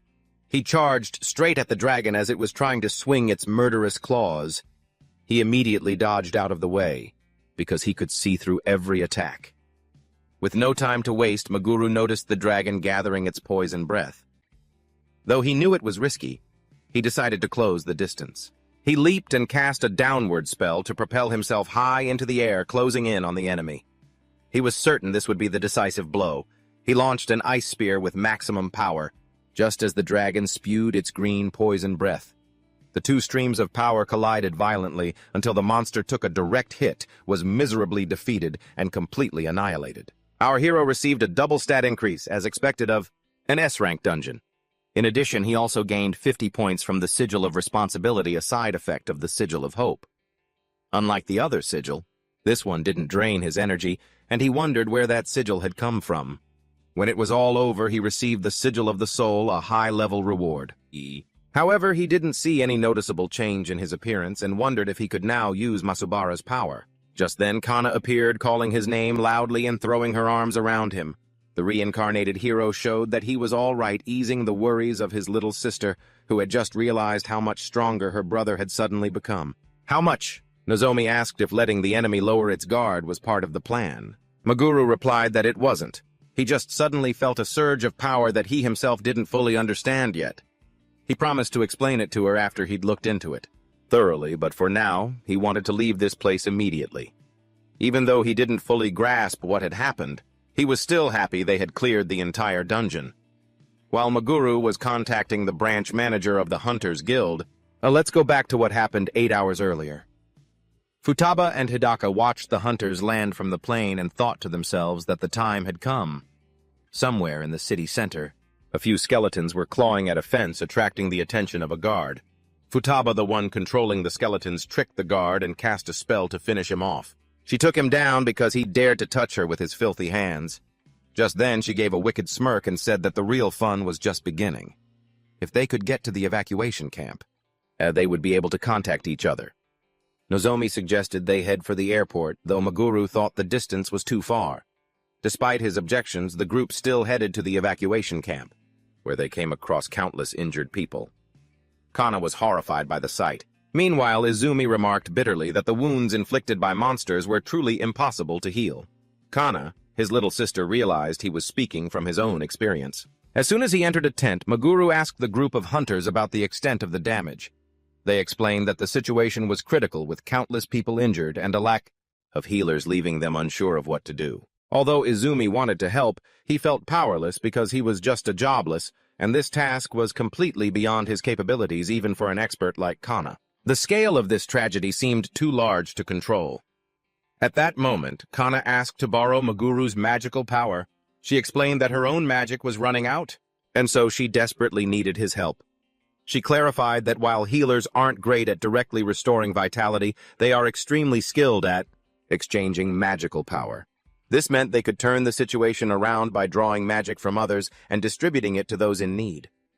Suddenly, the wounds of everyone present began to heal, leaving the injured completely stunned and calling it a miracle.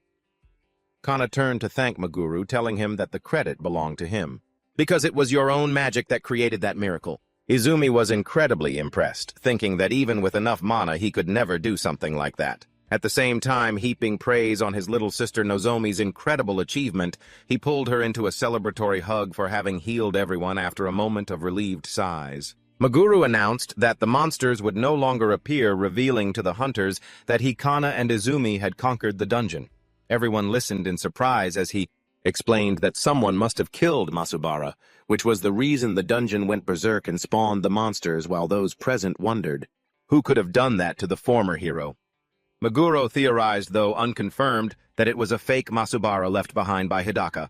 With this complicated situation, he couldn't think of any other wicked enemy. The hunters expressed their gratitude, acknowledging the strength of Japanese hunters like Meguru. For his part, he was about to contact the Hunters Guildmaster to report the situation when he suddenly received 2 voice messages. Listening to the first message, he heard the Guildmaster shouting that something extremely serious had just happened. The second message announced that Futaba and Hidaka had appeared in the central district with a plan, and right after that, thousands of S-rank dungeons had sprouted all over Tokyo. The Guildmaster then apologized for asking Izumi and Meguro to return immediately, even though they were exhausted. The message revealed that 7 hours ago, Hidaka and Futaba had arrived in this district to take the first step in their plan, initiating Hidaka's final scheme. He mentioned the shattered magic stones scattered all over Japan, and because of that, there was no other way but to find and collect every single piece. However, Hidaka declared that he was completely different from the other heroes. After summoning a horde of monsters, he ordered them to transport the magic stones across Japan. His strategy was perfectly clear. By using the immense magical power within these stones to bring them to the surface, the fragments would automatically gather around the ruins of the Sky Dungeon. Regarding his ambition, Hidaka knew he just had to sit and wait for the magic stone fragments to obediently fall into his hands. Futaba was incredibly impressed and took out her phone to take a picture of the magic stones. 1 hour later, she asked how much longer it would take for the plan to be completed, and Hidaka estimated about 6 hours. Looking annoyed, Futaba decided to head back to the hotel, telling him to call her if anything happened, and he needed her to come back. Finding her attitude childish, Hidaka said goodbye to her to act alone. Hidaka knew that the Japanese hunters, including Meguro, were still busy in China. As long as nothing serious happened, he believed he could handle everything by himself. He could feel the moment he would become a god was not far off. Suddenly, the ruins of the Sky Dungeon in the district began to glow. This dungeon had collapsed hundreds of years ago, but its ruins still remain to this day. Furthermore, there were traces of Hidaka and Futaba's presence nearby, although at this moment people could only see that fat guy. The Guildmaster warned that it was highly likely the former hero Hidaka was involved in this matter, and right now, Meguro's team was the only one they could trust to resolve the situation. Finally, the hunter team arrived in Tokyo. Nozomi asked Meguro if he could fight, since his sword was broken. Meguro, our hero, recalled the moment the dragon's attack had destroyed his weapon. Luckily, Izumi still had a magic stone and had managed to forge another sword identical to the broken one. Meguro, the protagonist, took the new sword, and then everyone activated anti-gravity magic to fly to the location. But at that very moment, the reincarnator Meguro confronted Hidaka after a long time. The former hero Hidaka was completely taken by surprise at Meguro's sudden appearance. The sheer speed of the protagonist's arrival left him utterly bewildered. From Hidaka's reaction, Meguro realized that he was the one behind Masubara's death. However, Hidaka was still confident in his victory. He believed he had already won, and there was nothing Meguro could do to stop him anymore. Grasping the situation, Meguro knew he had to eliminate Hidaka to crush his scheme. Without a moment's hesitation, Meguro activated the sigil on his hand, instantly terrifying his enemy. Just then, a series of Maguru's clones appeared, along with countless copies of Masubara. Hidaka now grew desperate, realizing he only needed a little more time for his plan to be a roaring success. Noticing his enemy's panic, Meguro called on the two girls Nozomi and Kana to land the finishing blow and end this battle as quickly as possible. The three of them quickly armed themselves. The sigil on Maguro's hand glowed brightly as he prepared to cast his magic, erupting with a powerful aura. Meguro charged towards the enemy, while Kana was chanting a spell and Nozomi was by his side. The power of the clones depended directly on the amount of mana Hidaka poured into them. Although having many clones seemed like an advantage at first glance, splitting his mana among 5 bodies actually made each individual weaker. Nozomi threw her axe towards one of the clones, but he deftly caught the weapon and countered.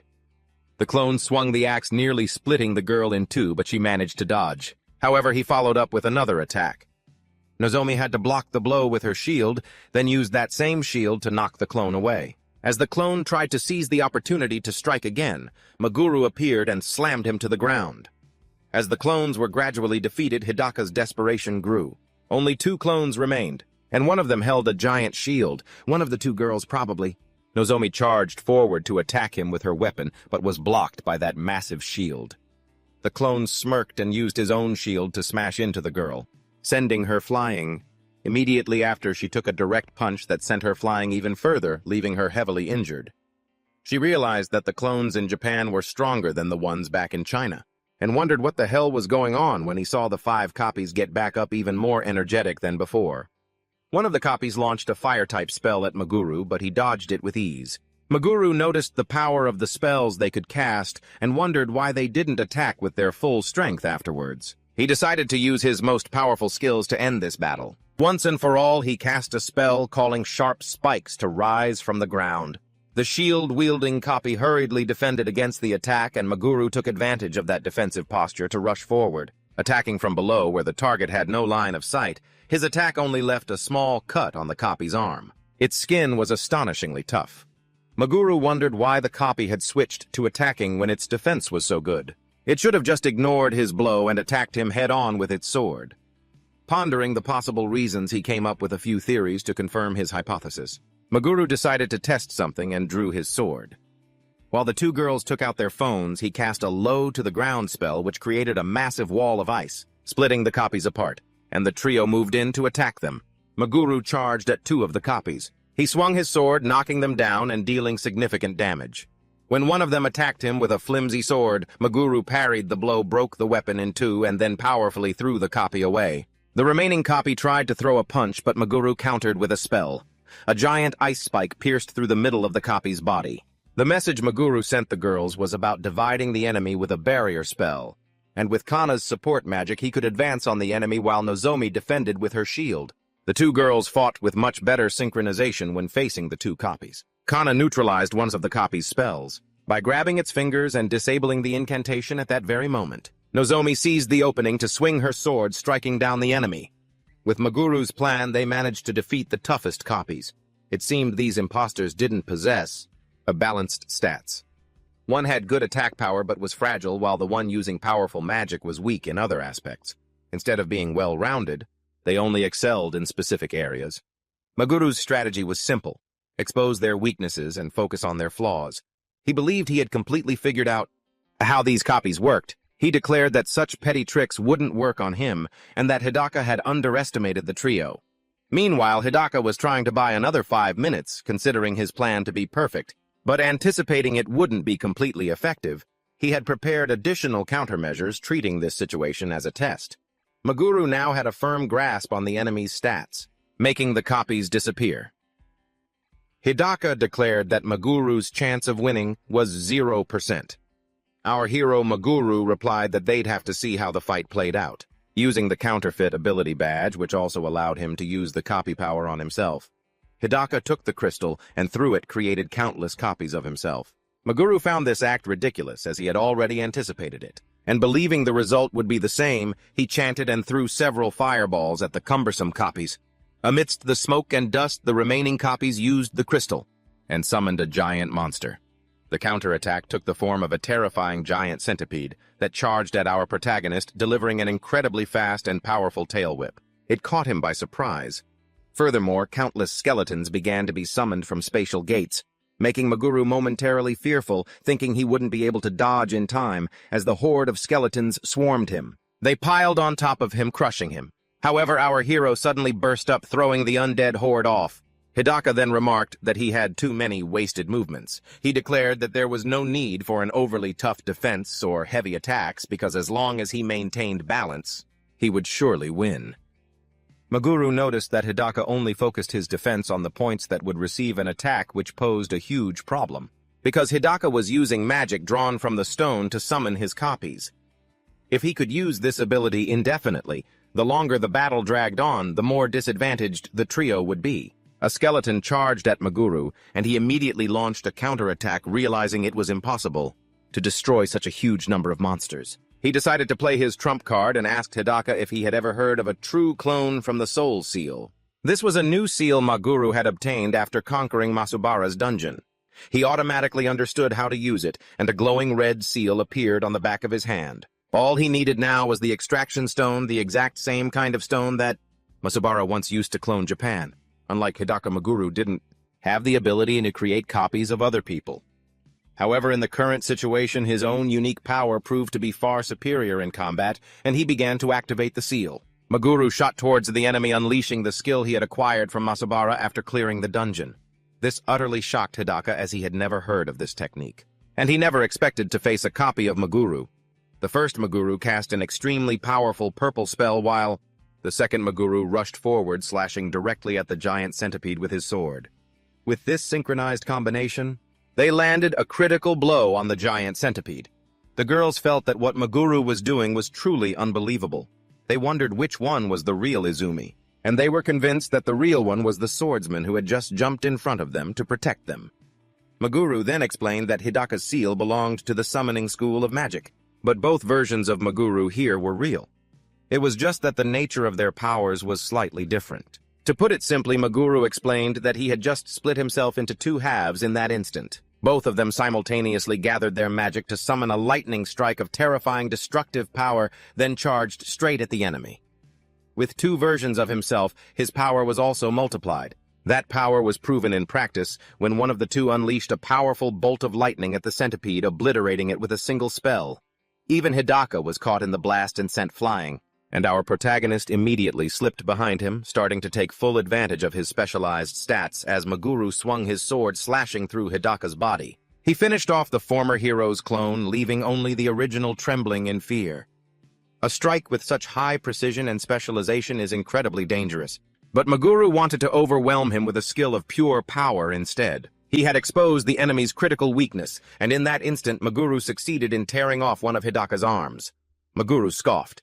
Saying this victory was much easier than he'd imagined, he left Hidaka to sink into a pit of despair upon realizing he had lost an arm, pointing his sword straight at his face. He roared, demanding that he reveal Futaba's whereabouts. Suddenly, Maguru sensed a surge of magic entering an overloaded state. Just then, the process of crystallizing, Hidaka's magic was officially complete. He began to laugh maniacally loudly, proclaiming that he was the one who had won this battle. He tried to crawl towards his magic crystal, but our protagonist wasn't about to let him get his way. Maguru mercilessly finished off the villain with a stab through the back. The girls were left utterly stunned by the brutal sight. After sending Hidaka to his grave, Maguru strode over to the magic crystal and held it firmly in his palm. The system panel immediately displayed a notification asking if he wanted to use this magic crystal to absorb divinity. Our protagonist didn't even understand what absorbing divinity meant when the villain groaned his name, begging him to hand over the crystal. Maguru was a bit surprised to see him still clinging to life after taking a fatal blow. Hidaka rasped that the item was completely useless in Maguru's hands and told him to be a good boy and hand it over. Maguru coldly replied that whether it was useful or not was for him to decide, and so he asked what this item could do that made Hidaka desire it so desperately. He declared that his decision would depend on his answer, and that he would consider his enemy's plea even as the man lay grievously wounded, gasping for every breath. Hidaka still managed to reveal that this crystal had the power to help him become a god. Not letting Meguru delay any further, he ordered him to hand it. Over immediately, no questions asked. Meguru could sense that giving the crystal to his enemy was an incredibly stupid idea, and so he flatly rejected the villain's request. Seeing this, Hidaka told Meguru to take a look around, to see that the spatial distortions caused by the crystal's appearance had begun to form new dungeons. He warned that if they continued to be affected by the crystal, for much longer these dungeons would soon be fully formed. Hidaka argued that Japan didn't have nearly enough military might to clear out the massive number of dungeons about to appear. For that very reason, he didn't want to witness anymore meaningless sacrifices, and he desired to ascend to godhood to eradicate these threats with his own hands. Meguru coldly snapped at him to shut up, though in his heart he had to admit that without divine intervention, there was truly no easy way to resolve this mess. Even so, he couldn't just stand by and watch his enemy ascend to the throne and become the supreme being. Instead of entrusting the lives of tens of thousands of people to a villain like Hidaka, Meguru decided that he himself would be the one to ascend to godhood. In that very moment, Meguru decisively pressed the yes button on the system panel. However, he was notified that the process of becoming a god had failed, because he was not qualified. Hidaka explained that only a dungeon master could become a god. He warned that if the dungeons were ignored, monsters would pour out and invade the earth. Hidaka demanded to know if Meguru would let everyone die just because of his decision, and he compared the situation to Meguru slaughtering them with his own 2 hands. Meguru was at a loss, not knowing what to do. He didn't want to give the crystal to Hidaka, but he also realized that if he didn't, there was no other way to turn this completely hopeless situation around. He looked at Hidaka, who was smugly waiting for him to hand over the crystal. In the end, it seemed there was no other way out. At that very moment, a portal appeared right behind Kana. Skeletons rushed out trying to grab the little girl's leg. Hidaka pressured Meguru to decide quickly if he didn't want her to get hurt. However, before Meguru could make his move, Hidaka took a fatal sword strike to the head and died. Our protagonist, Meguru, declares that harming Kana is a crime he will never forgive. Filled with indignation, he finished Hidaka off with his sword. Now that the former dungeon hero has been eliminated, Meguru wonders what to do next. He considers giving the magic crystal to another master so they can ascend to godhood. He thinks of Futaba, but after reconsidering, he quickly dismisses the idea. Knowing she's nothing but trouble, Kana suggests the 3 of them put their heads together to find a solution to the problem. The moment Meguru hands the crystal to his little sister, the artifact resonates and glows brilliantly in her hands. Kana says that she might be able to do something with this magical item, and tells him to entrust it to her. Our protagonist complies. Suddenly, countless strange memories flood the little girl's mind. She guesses these are from her past life, and begins to receive the memories of Saintess Kana. Although she doesn't remember every detail precisely, she feels that if she merges with those memories, she can turn the current situation around. First, she needs to understand the flow of magical power emanating from the crystal. After understanding and feeling the movement of the energy flow, she will shape and condense it. Suddenly, they realize the crystal's magic has weakened and the dungeons are starting to disappear. Everyone presses Kana, asking what she did. She explains that it's a seal used to suppress the magic escaping from the crystal. Then she sealed all that magic away. Meguru asks his sister where she learned to do that. Kana replies that as soon as she touched the crystal, memories of her past life flooded her mind. Although she wasn't very confident, she gave it a try and successfully sealed the crystal into the dungeons. The protagonist believes this is the power from her past life, and it makes perfect sense that Saintess Kana could do this. However, it seems her memories haven't fully recovered yet. Meguru decides to put that aside for now, since it was effective at least, and he doesn't forget to thank his sister for saving him. Just then, Meguru gets a call from the branch manager who had been watching the entire live broadcast. The branch manager congratulates him on his incredibly impressive performance. But he also warns that it's still too early to let their guard down. After all, even though the former hero Hidaka has been eliminated, that woman Futaba is still alive. Grinning Meguru thinks that since he's beaten her once before, finding her whereabouts will be a piece of cake. However, the branch manager says over the phone that they already have Futaba's location. Meanwhile, Futaba is standing on the rooftop of a building, glued to the camera feed from her drone. She realizes the situation is much tougher than she anticipated because she never expected that group of 3 to be so strong. With her accomplice just finished off, she knows full well that she's the next target. Realizing she needs to get out of there as fast as possible, she takes off running. As she's frantically trying to escape, she suddenly runs into the police tape cordoning off the scene just as she's trying to get out of the area. A giant fireball appears and hurtles straight towards her. Izumi yells, asking if they were just going to let Futaba get away, and Futaba realizes she's cornered. She notices Muguru is alone and his comrades haven't arrived yet. She's certain he's just stalling for time, waiting for his backup to arrive. But to her surprise, Muguru boldly declares he will eliminate her himself right here and now. Futaba lets out a mocking smile, challenging whether Muguru is really confident enough to face her alone, while asserting that his power is no match for her. In response, the villainess flies into a rage, screaming at them not to underestimate her, and immediately unleashes a barrage of magic spells. However, our hero shows incredible agility, dodging every attack without a scratch. Spotting an old woman on the street, Futaba doesn't hesitate to aim her magic at the innocent bystander. Acting on instinct, Muguru moves in a flash, turning his back to the attack to shield the old woman. A barrage of spells slams into him and explodes right on his back, as he holds her tight to save her. Futaba bursts out laughing, mocking Muguru and scoffing that he's a huge disappointment as he collapses to the ground. She declares this ending is so boring, and Muguru realizes the villainess is gloating. To Futaba's astonishment, Muguru is standing right behind her. He reveals that the fallen body was just a clone. He asserts that the real Muguru is the one standing here. Using a soul sigil, he had summoned a copy of himself to trick her and buy time. The villainess becomes absolutely furious because no one told her he had the ability to create clones like that. Of course, our hero is under no obligation to explain. He immediately rushes straight at Futaba. Muguru charges the villainess at high speed while she retaliates by launching magic spells to counterattack. He summons countless fireballs, but Futaba blocks them with a magic shield. Next, he draws his sword and unleashes a series of slashes that nearly hit their mark. However, the enemy dodges all the blows with incredible agility. Even so, Muguru notices that after dodging so many attacks, she's clearly showing signs of fatigue.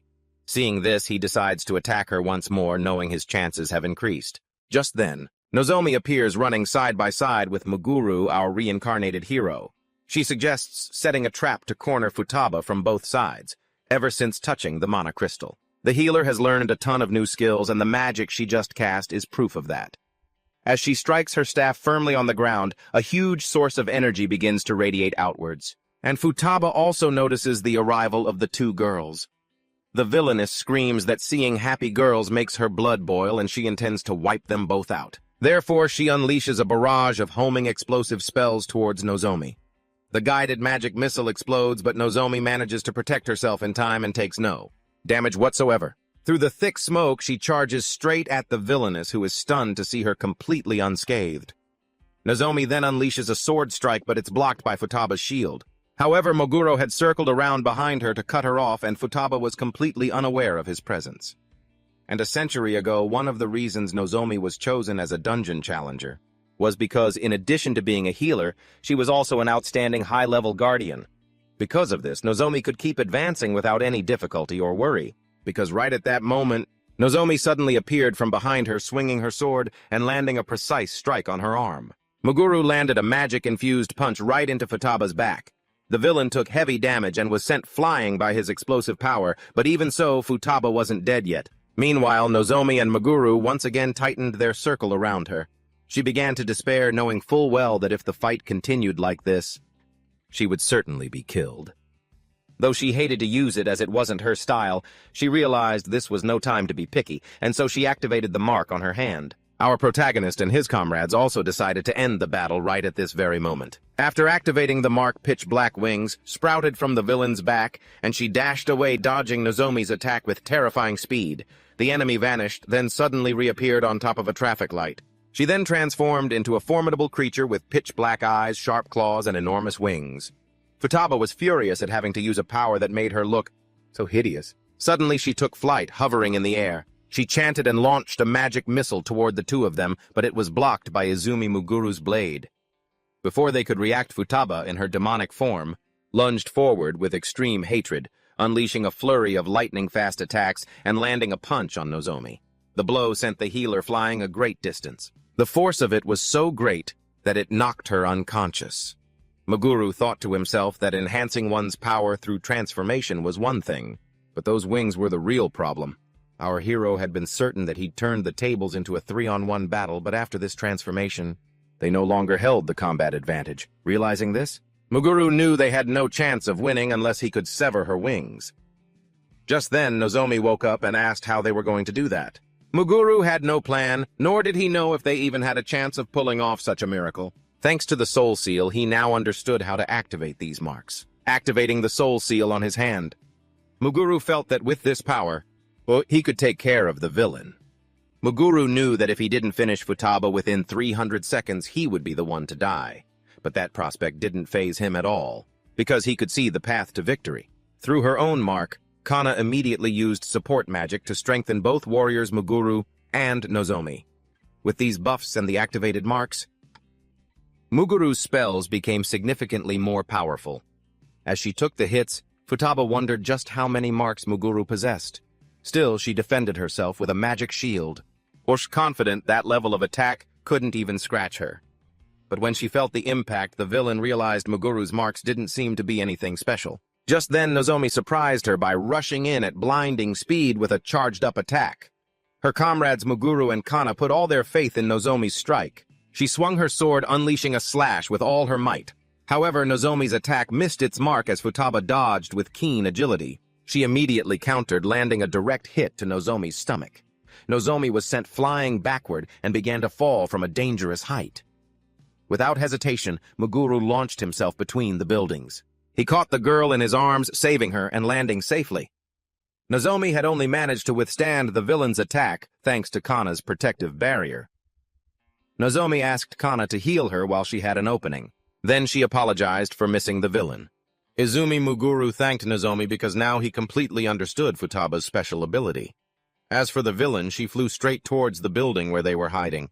Though surprised by their attacks, she still deemed them insufficient and mockingly asked if that was all the power they had. Muguru thought about the Hope Seal, which had no side effects, but could only be used once a day.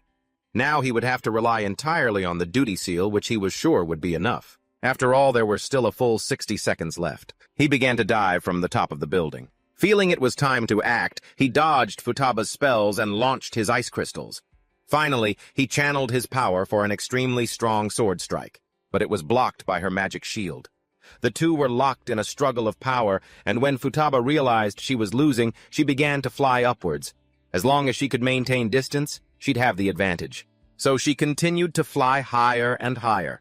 Facing a barrage of incoming spells, Muguru boldly declared that she wasn't the only one who could fly. Using the power from his mark, he shot up from the building to Futaba's level, unleashing a lightning-fast strike that she couldn't predict or dodge in time. As a result, one of Futaba's wings was severed and she began to freefall from the sky. She slammed hard into the ground, sustaining critical injuries.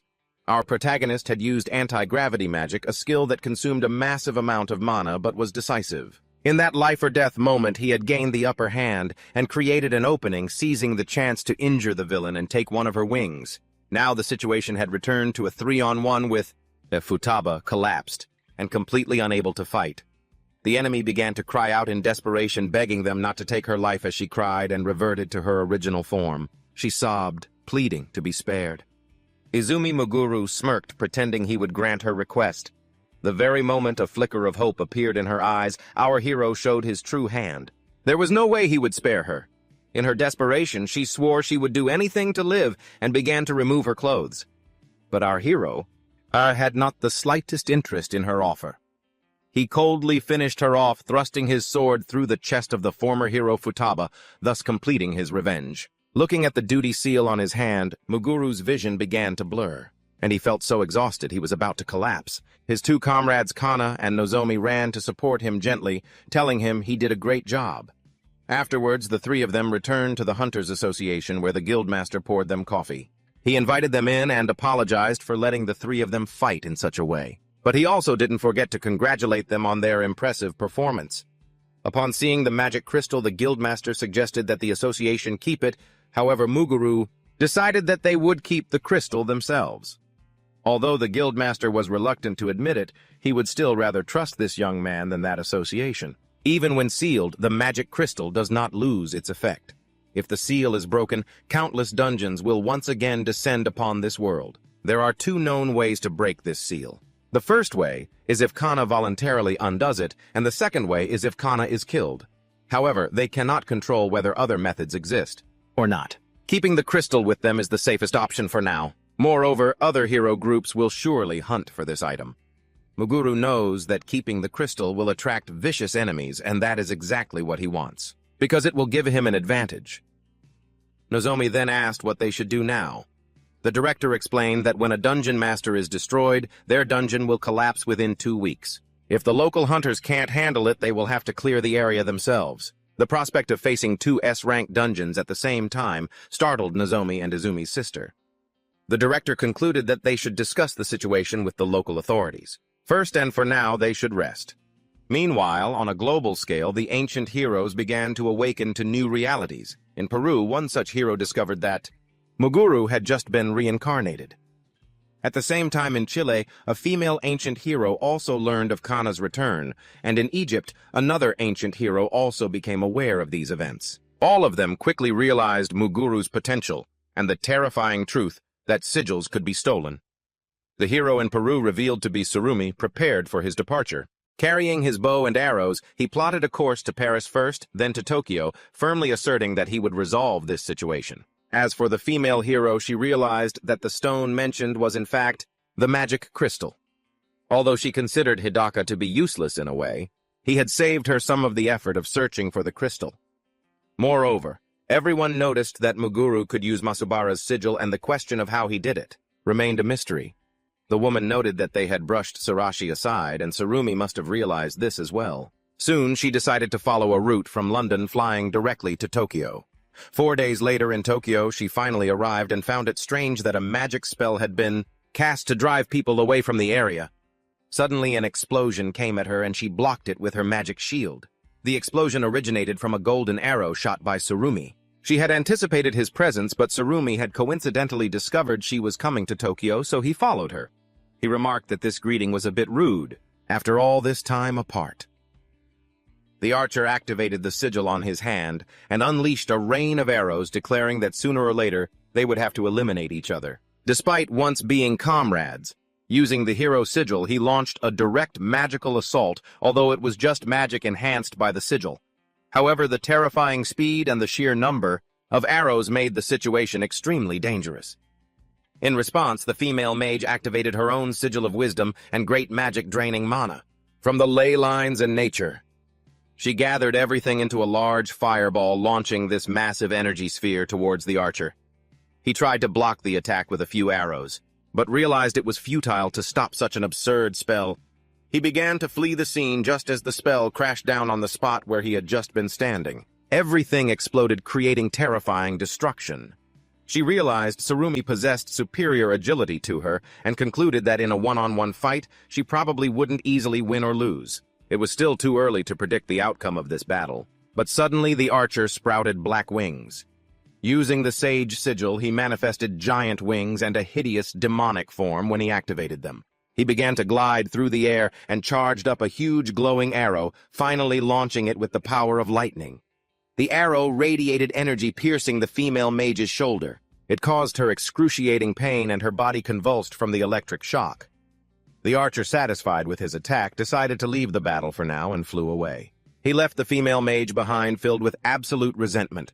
She vowed she would never forgive him. Meanwhile, elsewhere, our main character's teacher was asking who had cleared the newly appeared dungeon. Kana noted that the phone call was about Hidaka and Futaba's dungeons, and it seemed Tsurumi and Kawasaki were the ones responsible for clearing these dungeons, and it's suspected that they are targeting the inherited sigil. Nozomi added that photos of Muguru carrying Masubara's sigil had been circulating online. In any case, this hero has become stronger, and they decided they should share what they know with everyone. Muguru then recalled what had happened on the first floor of the Sky Dungeon in his past life. Back then, he had asked Kawasaki to be more serious, but she was reluctant and couldn't be bothered to try. Her magic was powerful, and she believed that others had to clear the way so she could cast her spells. However, Muguru only asked her to cooperate with the group a little, more a request that was not unreasonable at all. Instead, she blamed Kana, saying the girl did nothing but stand next to the main character and was completely useless to the team. Izumi, upon hearing this, became incredibly angry. While they were discussing Tsurumi, there was a knock on the door late at night.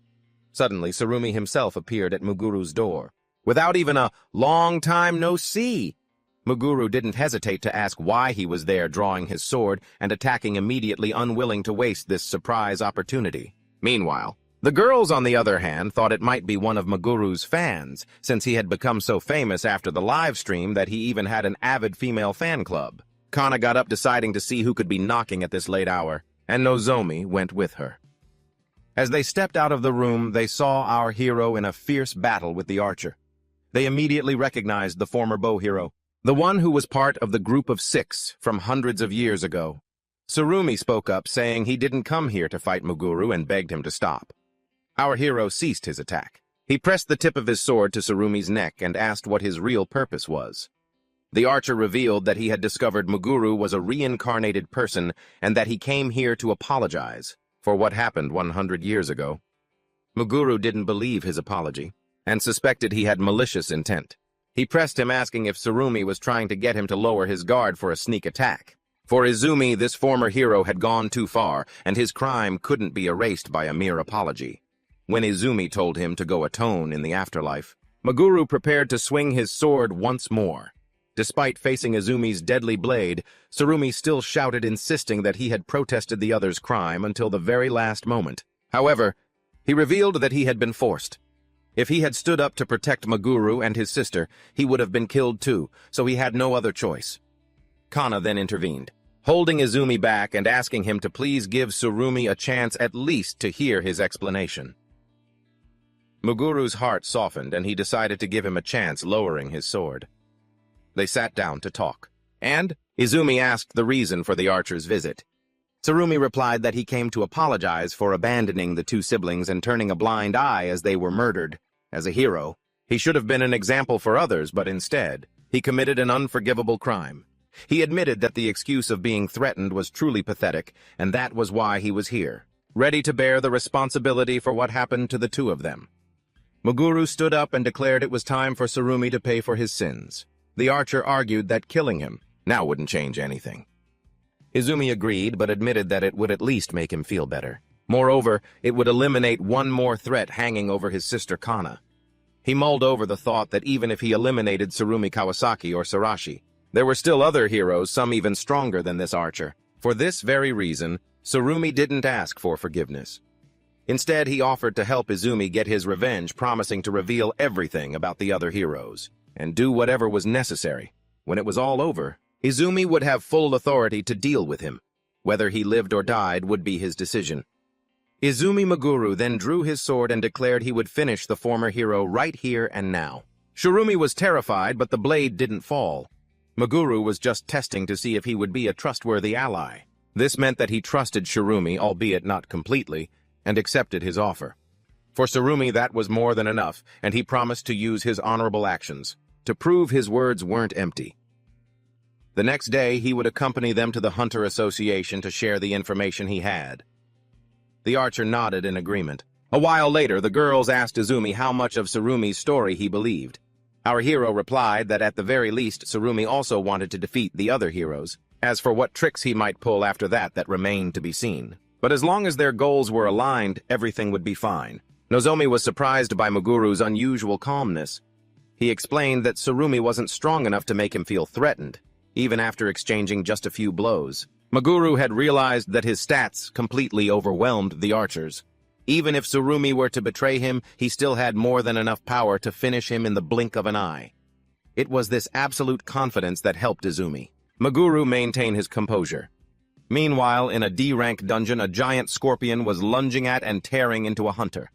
That hunter was empowered by his pink-haired girlfriend named Minami, and unleashed a critical blow, killing the purple scorpion. The 2 of them, a couple deeply in love, left the dungeon just in time for dinner. He was planning to propose to Minami after their meal. In the midst of his nervousness, he suddenly sensed someone approaching. Kawasaki appeared, remarking that it wasn't bad at all for just 2 people to conquer a D-rank dungeon. She said that the man had met the standard, but Minami had failed the test. The man was irritated by the sorceress's sudden appearance, having no idea what she was rambling on about. Immediately after, Kawasaki used the Seal of Wisdom and ordered him to become her puppet. Being manipulated, Kakeru obediently complied with the woman's command, leaving Minami completely stunned. Under her magic, Kakeru stood up and uttered a curse at the very woman he loved. Next, Kawasaki ordered Kakeru to finish off his pink-haired girlfriend with his own hands. Overwhelmed by Kawasaki's mind control magic, he obediently submitted and plunged his sword through his girlfriend's chest. The former hero craved 3 more puppets like this to manipulate as she pleased. Meanwhile, at the Hunter Association, Izumi Meguro brought Tsurumi to meet the Guildmaster. Meguro hoped the Guildmaster would trust him, affirming that no matter what happened, he would quell the situation immediately. The Guildmaster understood the situation and decided to grant Izumi full authority to handle it. Our hero made it clear that he was only doing this because he saw the value in using the archer and had absolutely not forgiven his sins from 100 years ago. Afterward, he demanded that Tsurumi reveal all the information he possessed. Izumi hoped that Kawasaki and Shirashi didn't yet know that they had joined forces with Tsurumi, so that the archer could act as a double agent, using the situation to their advantage to take them down. However, the archer seemed to be troubled by something he had completely forgotten to tell them. Kawasaki had already anticipated this. This angered the chairman, and Tsurumi quickly explained that recently he had fought a battle with Ha. He wanted to bring back proof for Izumi to show he wasn't lying, but he let Ha get away. However, she still doesn't know that Tsurumi and Meguro have teamed up. Now, with a 4-against-1 advantage in this fight, they'll have an easier time winning.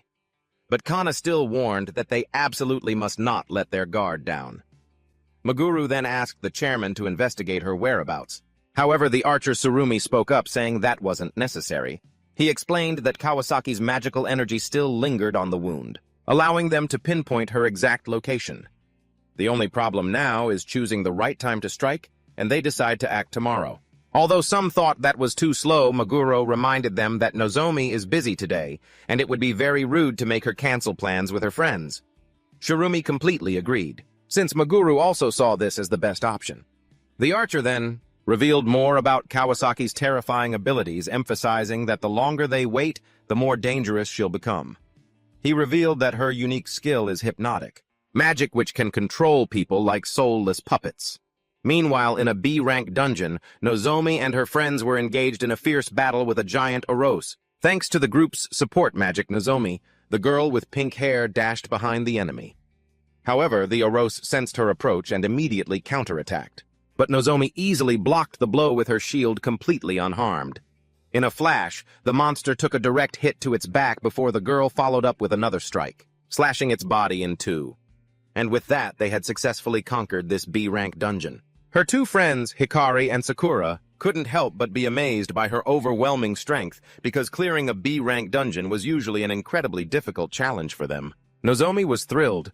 It had been a long time since the group fought side by side, and an indescribable joy welled up inside her. Her friends also realized she had improved immensely, and her power had clearly grown. They were overjoyed to be fighting together again, and Nozomi wanted to fully enjoy this moment, pushing aside all the worries and troubles of the day. Just then, Kawasaki appeared out of nowhere, clapping and congratulating the 3 of them for clearing the B-rank dungeon. She offered praise, saying their achievement was quite impressive. Standing behind her were 4 men under her hypnosis, their eyes soulless. Nozomi immediately recognized Kawasaki Masato, and was stunned by her sudden appearance. The sorceress arrogantly declared that Nozomi's 2 friends had both failed, and only she had passed the test, and would now become the main prize. Nozomi frowned in confusion, asking what Kawasaki meant by failed and main prize. Kawasaki smirked in response. It was exactly as she said. She would use her hypnotic magic to make Nozomi her new collectible. The 3 of them began to understand the situation, realizing the men behind her were all actual hunters, now being manipulated by the villain's magical power. Faced with the threat, Nozomi ordered Hikari and Sakura to run immediately, because the 3 of them stood no chance of defeating Kawasaki. They had to inform Izumi Meguro as quickly as possible to get help. However, Kawasaki declared that the only one she wanted was Nozomi. She then used her sigil to try and hypnotize her. Nozomi tried to resist the magic, but the effort caused an intense pain in her head. She fought back with all her mental strength, But in her mind, she began to see illusions, visions of her friends accusing her of betrayal and coveting her position. However, Nozomi felt that something wasn't right, and tried to fight the magic, realizing it was all a lie. The pleas from her friends in her heart helped her stay lucid, and the girl managed to overcome the hypnotic magic. Kawasaki was astonished. She thought it was impossible, as her hypnosis sigil had never failed before. This only reinforced her belief that Nozomi was an excellent prize. Realizing this was the perfect chance to attack, the three of them charged straight at the sorceress. The villain then revealed that her magic works much better when she touches the target's head. She then lunged at Nozomi, placed a hand on her head, and the young girl immediately collapsed. Resisting the magic, Nozomi told her friends to get away from her. Just then, the sorceress ordered the girl to eliminate her own friends, straining against the hypnotic magic. Nozomi, her voice choked with emotion, once again desperately begged Hikari and Sakura to leave. The sorceress realized this process would take longer than she'd anticipated. Hikari and Sakura apologized, promising they would come back to save her later. Just then, the pink-haired girl completely fell under the spell, her expression changing drastically. Her friends then ran for their lives to Maguru's house to get help. Maguru immediately noticed Nozomi's absence and pressed them about what happened. The girls entered his house and explained that Kawasaki had kidnapped Nozomi. Then Tsurumi Yakumo, one of the 6 heroes, appeared and announced he would cooperate with them. The girls were completely shocked even after Maguru explained that there was a reason for it. Tsurumi the archer explained that their friend being hypnotized by Kawasaki was an extremely serious problem. The protagonist asked if there was any way to break the magic spell, and Tsurumi replied that unfortunately there wasn't. However, he revealed that he had a plan and a solution to this problem, which was Maguru himself. After all, he knew that Maguru possessed copy magic, and because he had the jobless class, he had no restrictions when using spells. However, Maguru couldn't copy the power of the sigils they all possessed. Even if he knew how it worked, he could only dispel a spell if he completely understood its mechanics. Tsurumi explained that only the original caster can cancel the hypnosis magic. What they should focus on now is overriding her magic. As for Maguru, he can't do this without understanding the mechanism, and therefore, they need to figure out how this charm works. The archer then asserted that he hadn't wasted hundreds of years just doing nothing, and he knew how to complete this mission. To prove it, he took out some photos of Kawasaki's wisdom sigil, pondering the immense amount of knowledge he had gathered about her magic. The sheer depth of it truly impressed him with the amount of information and detail available. Izumi felt he could finally act after 3 intense hours of research. He had understood how the magic worked, although he knew the only way to be sure was to try it himself. The doubt about the consequences of failure worried him, because with the nature of this type of magic, a single mistake could have fatal consequences. It was at that moment that Nozomi's friends showed their courage and asked Maguru to test the magic on them. Even Kana volunteered to help her friend. As for Tsurumi, he was certain that the battle with Kawasaki was inevitable, and they couldn't afford to lose their healer. Maguru understood that he would need the help of his sister when the time came to face the sorceress. He then ordered everyone to prepare, as the plan would begin immediately. He realized the mechanism of the hypnosis magic was surprisingly simple. Maguru decided to test it on one of the girls. This magic worked by lowering a target's awareness through their mana circuit. Then a command is inserted. The content of this command is to turn that person into a subordinate. The moment she received the command, Hikari panicked and collapsed to the ground with a splitting headache. The protagonist realized that his application of the magic had failed, and it had caused the girl great pain. Even though he understood the theory perfectly, he still couldn't cast the spell precisely. But he knew it was just a matter of practice. Hikari staunchly insisted that she would endure it as many times as it took, until he succeeded. Sakura then also expressed her desire to be the next to help with the tests. Realizing they were resolute, Maguru agreed to let them continue. 1 hour later, Maguru persistently cast the spell with the command to force someone to become a servant. Finally, the spell took effect on the white-haired girl Kana. She was overjoyed, as she had been expecting this success from her big brother.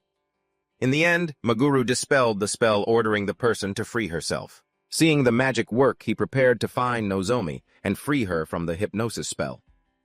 Meanwhile, in Shizuku, the group of hypnotized hunters was heading towards another dungeon. Kawasaki watched them, wondering if there was any other valuable loot waiting to be collected. Suddenly, a blast of magic shot towards her, and a loyal Nozomi stepped forward to shield her. The spell stopped before the girl's barrier, revealing that it was cast by Muguru. Kawasaki smiled with delight that Akabane Muguru had finally appeared. She noticed he was alone and asked if he had come for revenge. However, it was just a decoy from Izumi, who had coordinated a plan with the rest of the group. The tactic was to use a clone as a distraction, while he overwrote the spell on Nozomi. Rescuing her was the top priority above any revenge, and Muguru had perfected this technique. He wouldn't fail now. Taking advantage of the moment she turned her back to look at the clone, he cast the hypnosis spell to reverse control. The spell struck his friend, but to his astonishment, the magic suddenly vanished. In that instant, Kawasaki discovered that Muguru's real body had been hidden the entire time. Muguru explained to Tsurumi that his magic had disappeared even before he could reach Nozomi. There was no time to figure out what had happened. Muguru and the archer Tsurumi immediately grabbed their weapons, preparing to fight. Kawasaki noted the archer's presence and realized he was helping Muguru. However, she declared that the reason he sided with Izumi had nothing to do with her.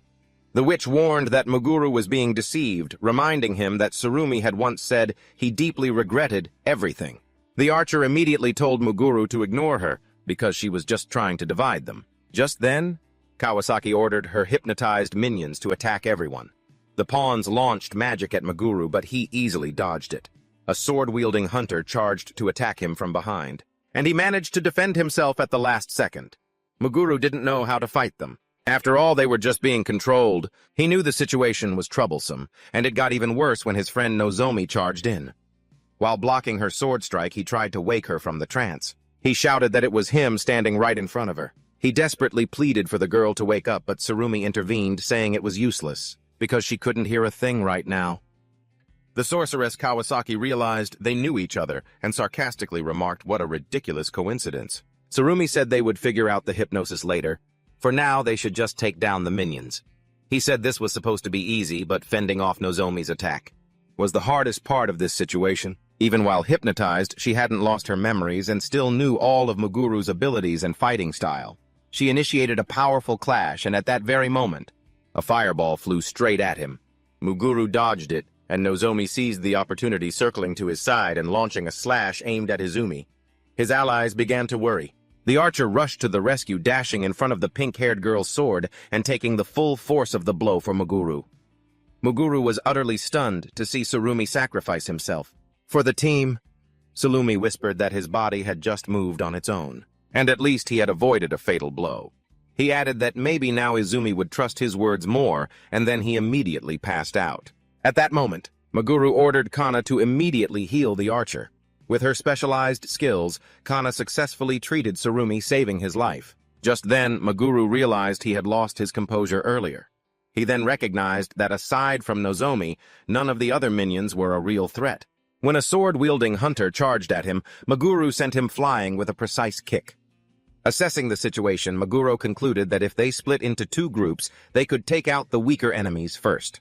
And so, his clone helped take down a weak hunter, and Muguru announced that only 3 enemies remained. However, the female mage intervened, saying that Muguru had yet to witness the amount of adrenaline truly flowing through her servant's veins. She explained that while humans normally hold back their true strength under the influence of hypnosis, they would unleash all of it. At that very moment, the hunter who had just been knocked down began to bulk up, his muscles and strength increasing frighteningly. Faced with this transformation, Muguru couldn't believe this was the strength of a mere mortal. That same hunter, now with a powerful brawny body, charged at Muguru, burning with the flames of hatred. While blocking the attack, Muguru clearly noticed that the weak hunter from before, it had become unbelievably strong. However, as he prepared to launch a second strike, the man started to spew a liquid that looked like teriyaki sauce. Suddenly he became extremely weak, and the other hunter clones started showing similar symptoms. Kawasaki sneered, declaring those servants to be completely useless while emphasizing that Nozomi was the only special one, as she was still standing. Muguru grew worried. He knew the girl had her limits and was currently holding back. The mage immediately provoked him, saying, "If you love her that much, then hand over the mana crystal," because she knew he had it. Without a moment's hesitation, Muguru declared that was impossible and that he would destroy her to save his friend. The mage retorted that he still hadn't realized the gravity of the situation, then ordered her female servant to eliminate him. At that moment, the servant tossed her shield aside and charged at Muguru with a fatal sword strike. While parrying, the main character wondered why the hypnosis wasn't working on her. Unable to find a reason, he focused on defending against his friend's attacks. At one point, Nozomi grabbed Maguru's arm and tried to land a slash on his stomach. Maguru quietly apologized to his friend and cast a spell right in her face. However, the spell didn't even leave a scratch. This was strange because at that range, it should have seriously injured her. This anomaly made Maguru realize there must be another reason for Nozomi's unusual strength. Thinking of a new approach, he envisioned a possibility and lunged forward, grabbing the girl's arm. He concluded that there must be an invisible barrier blocking his magic, a trick all too familiar to Kawasaki. Anyway, now that the mystery was solved, defeating her would be simple. Moving closer, he directly overwrote the layer of magic, touched her forehead, and ordered her to wake up. Nozomi received the command. The spell vanished and she passed out for a few seconds. Then she woke up back to her old self while being held in her friend's arms and confirmed that she was fine. She knew that Maguru would explain the details of what happened later. The female mage was stunned, unable to believe that was even possible. Tsurumi saw that the spell had worked and knew it was time to defeat Kawasaki.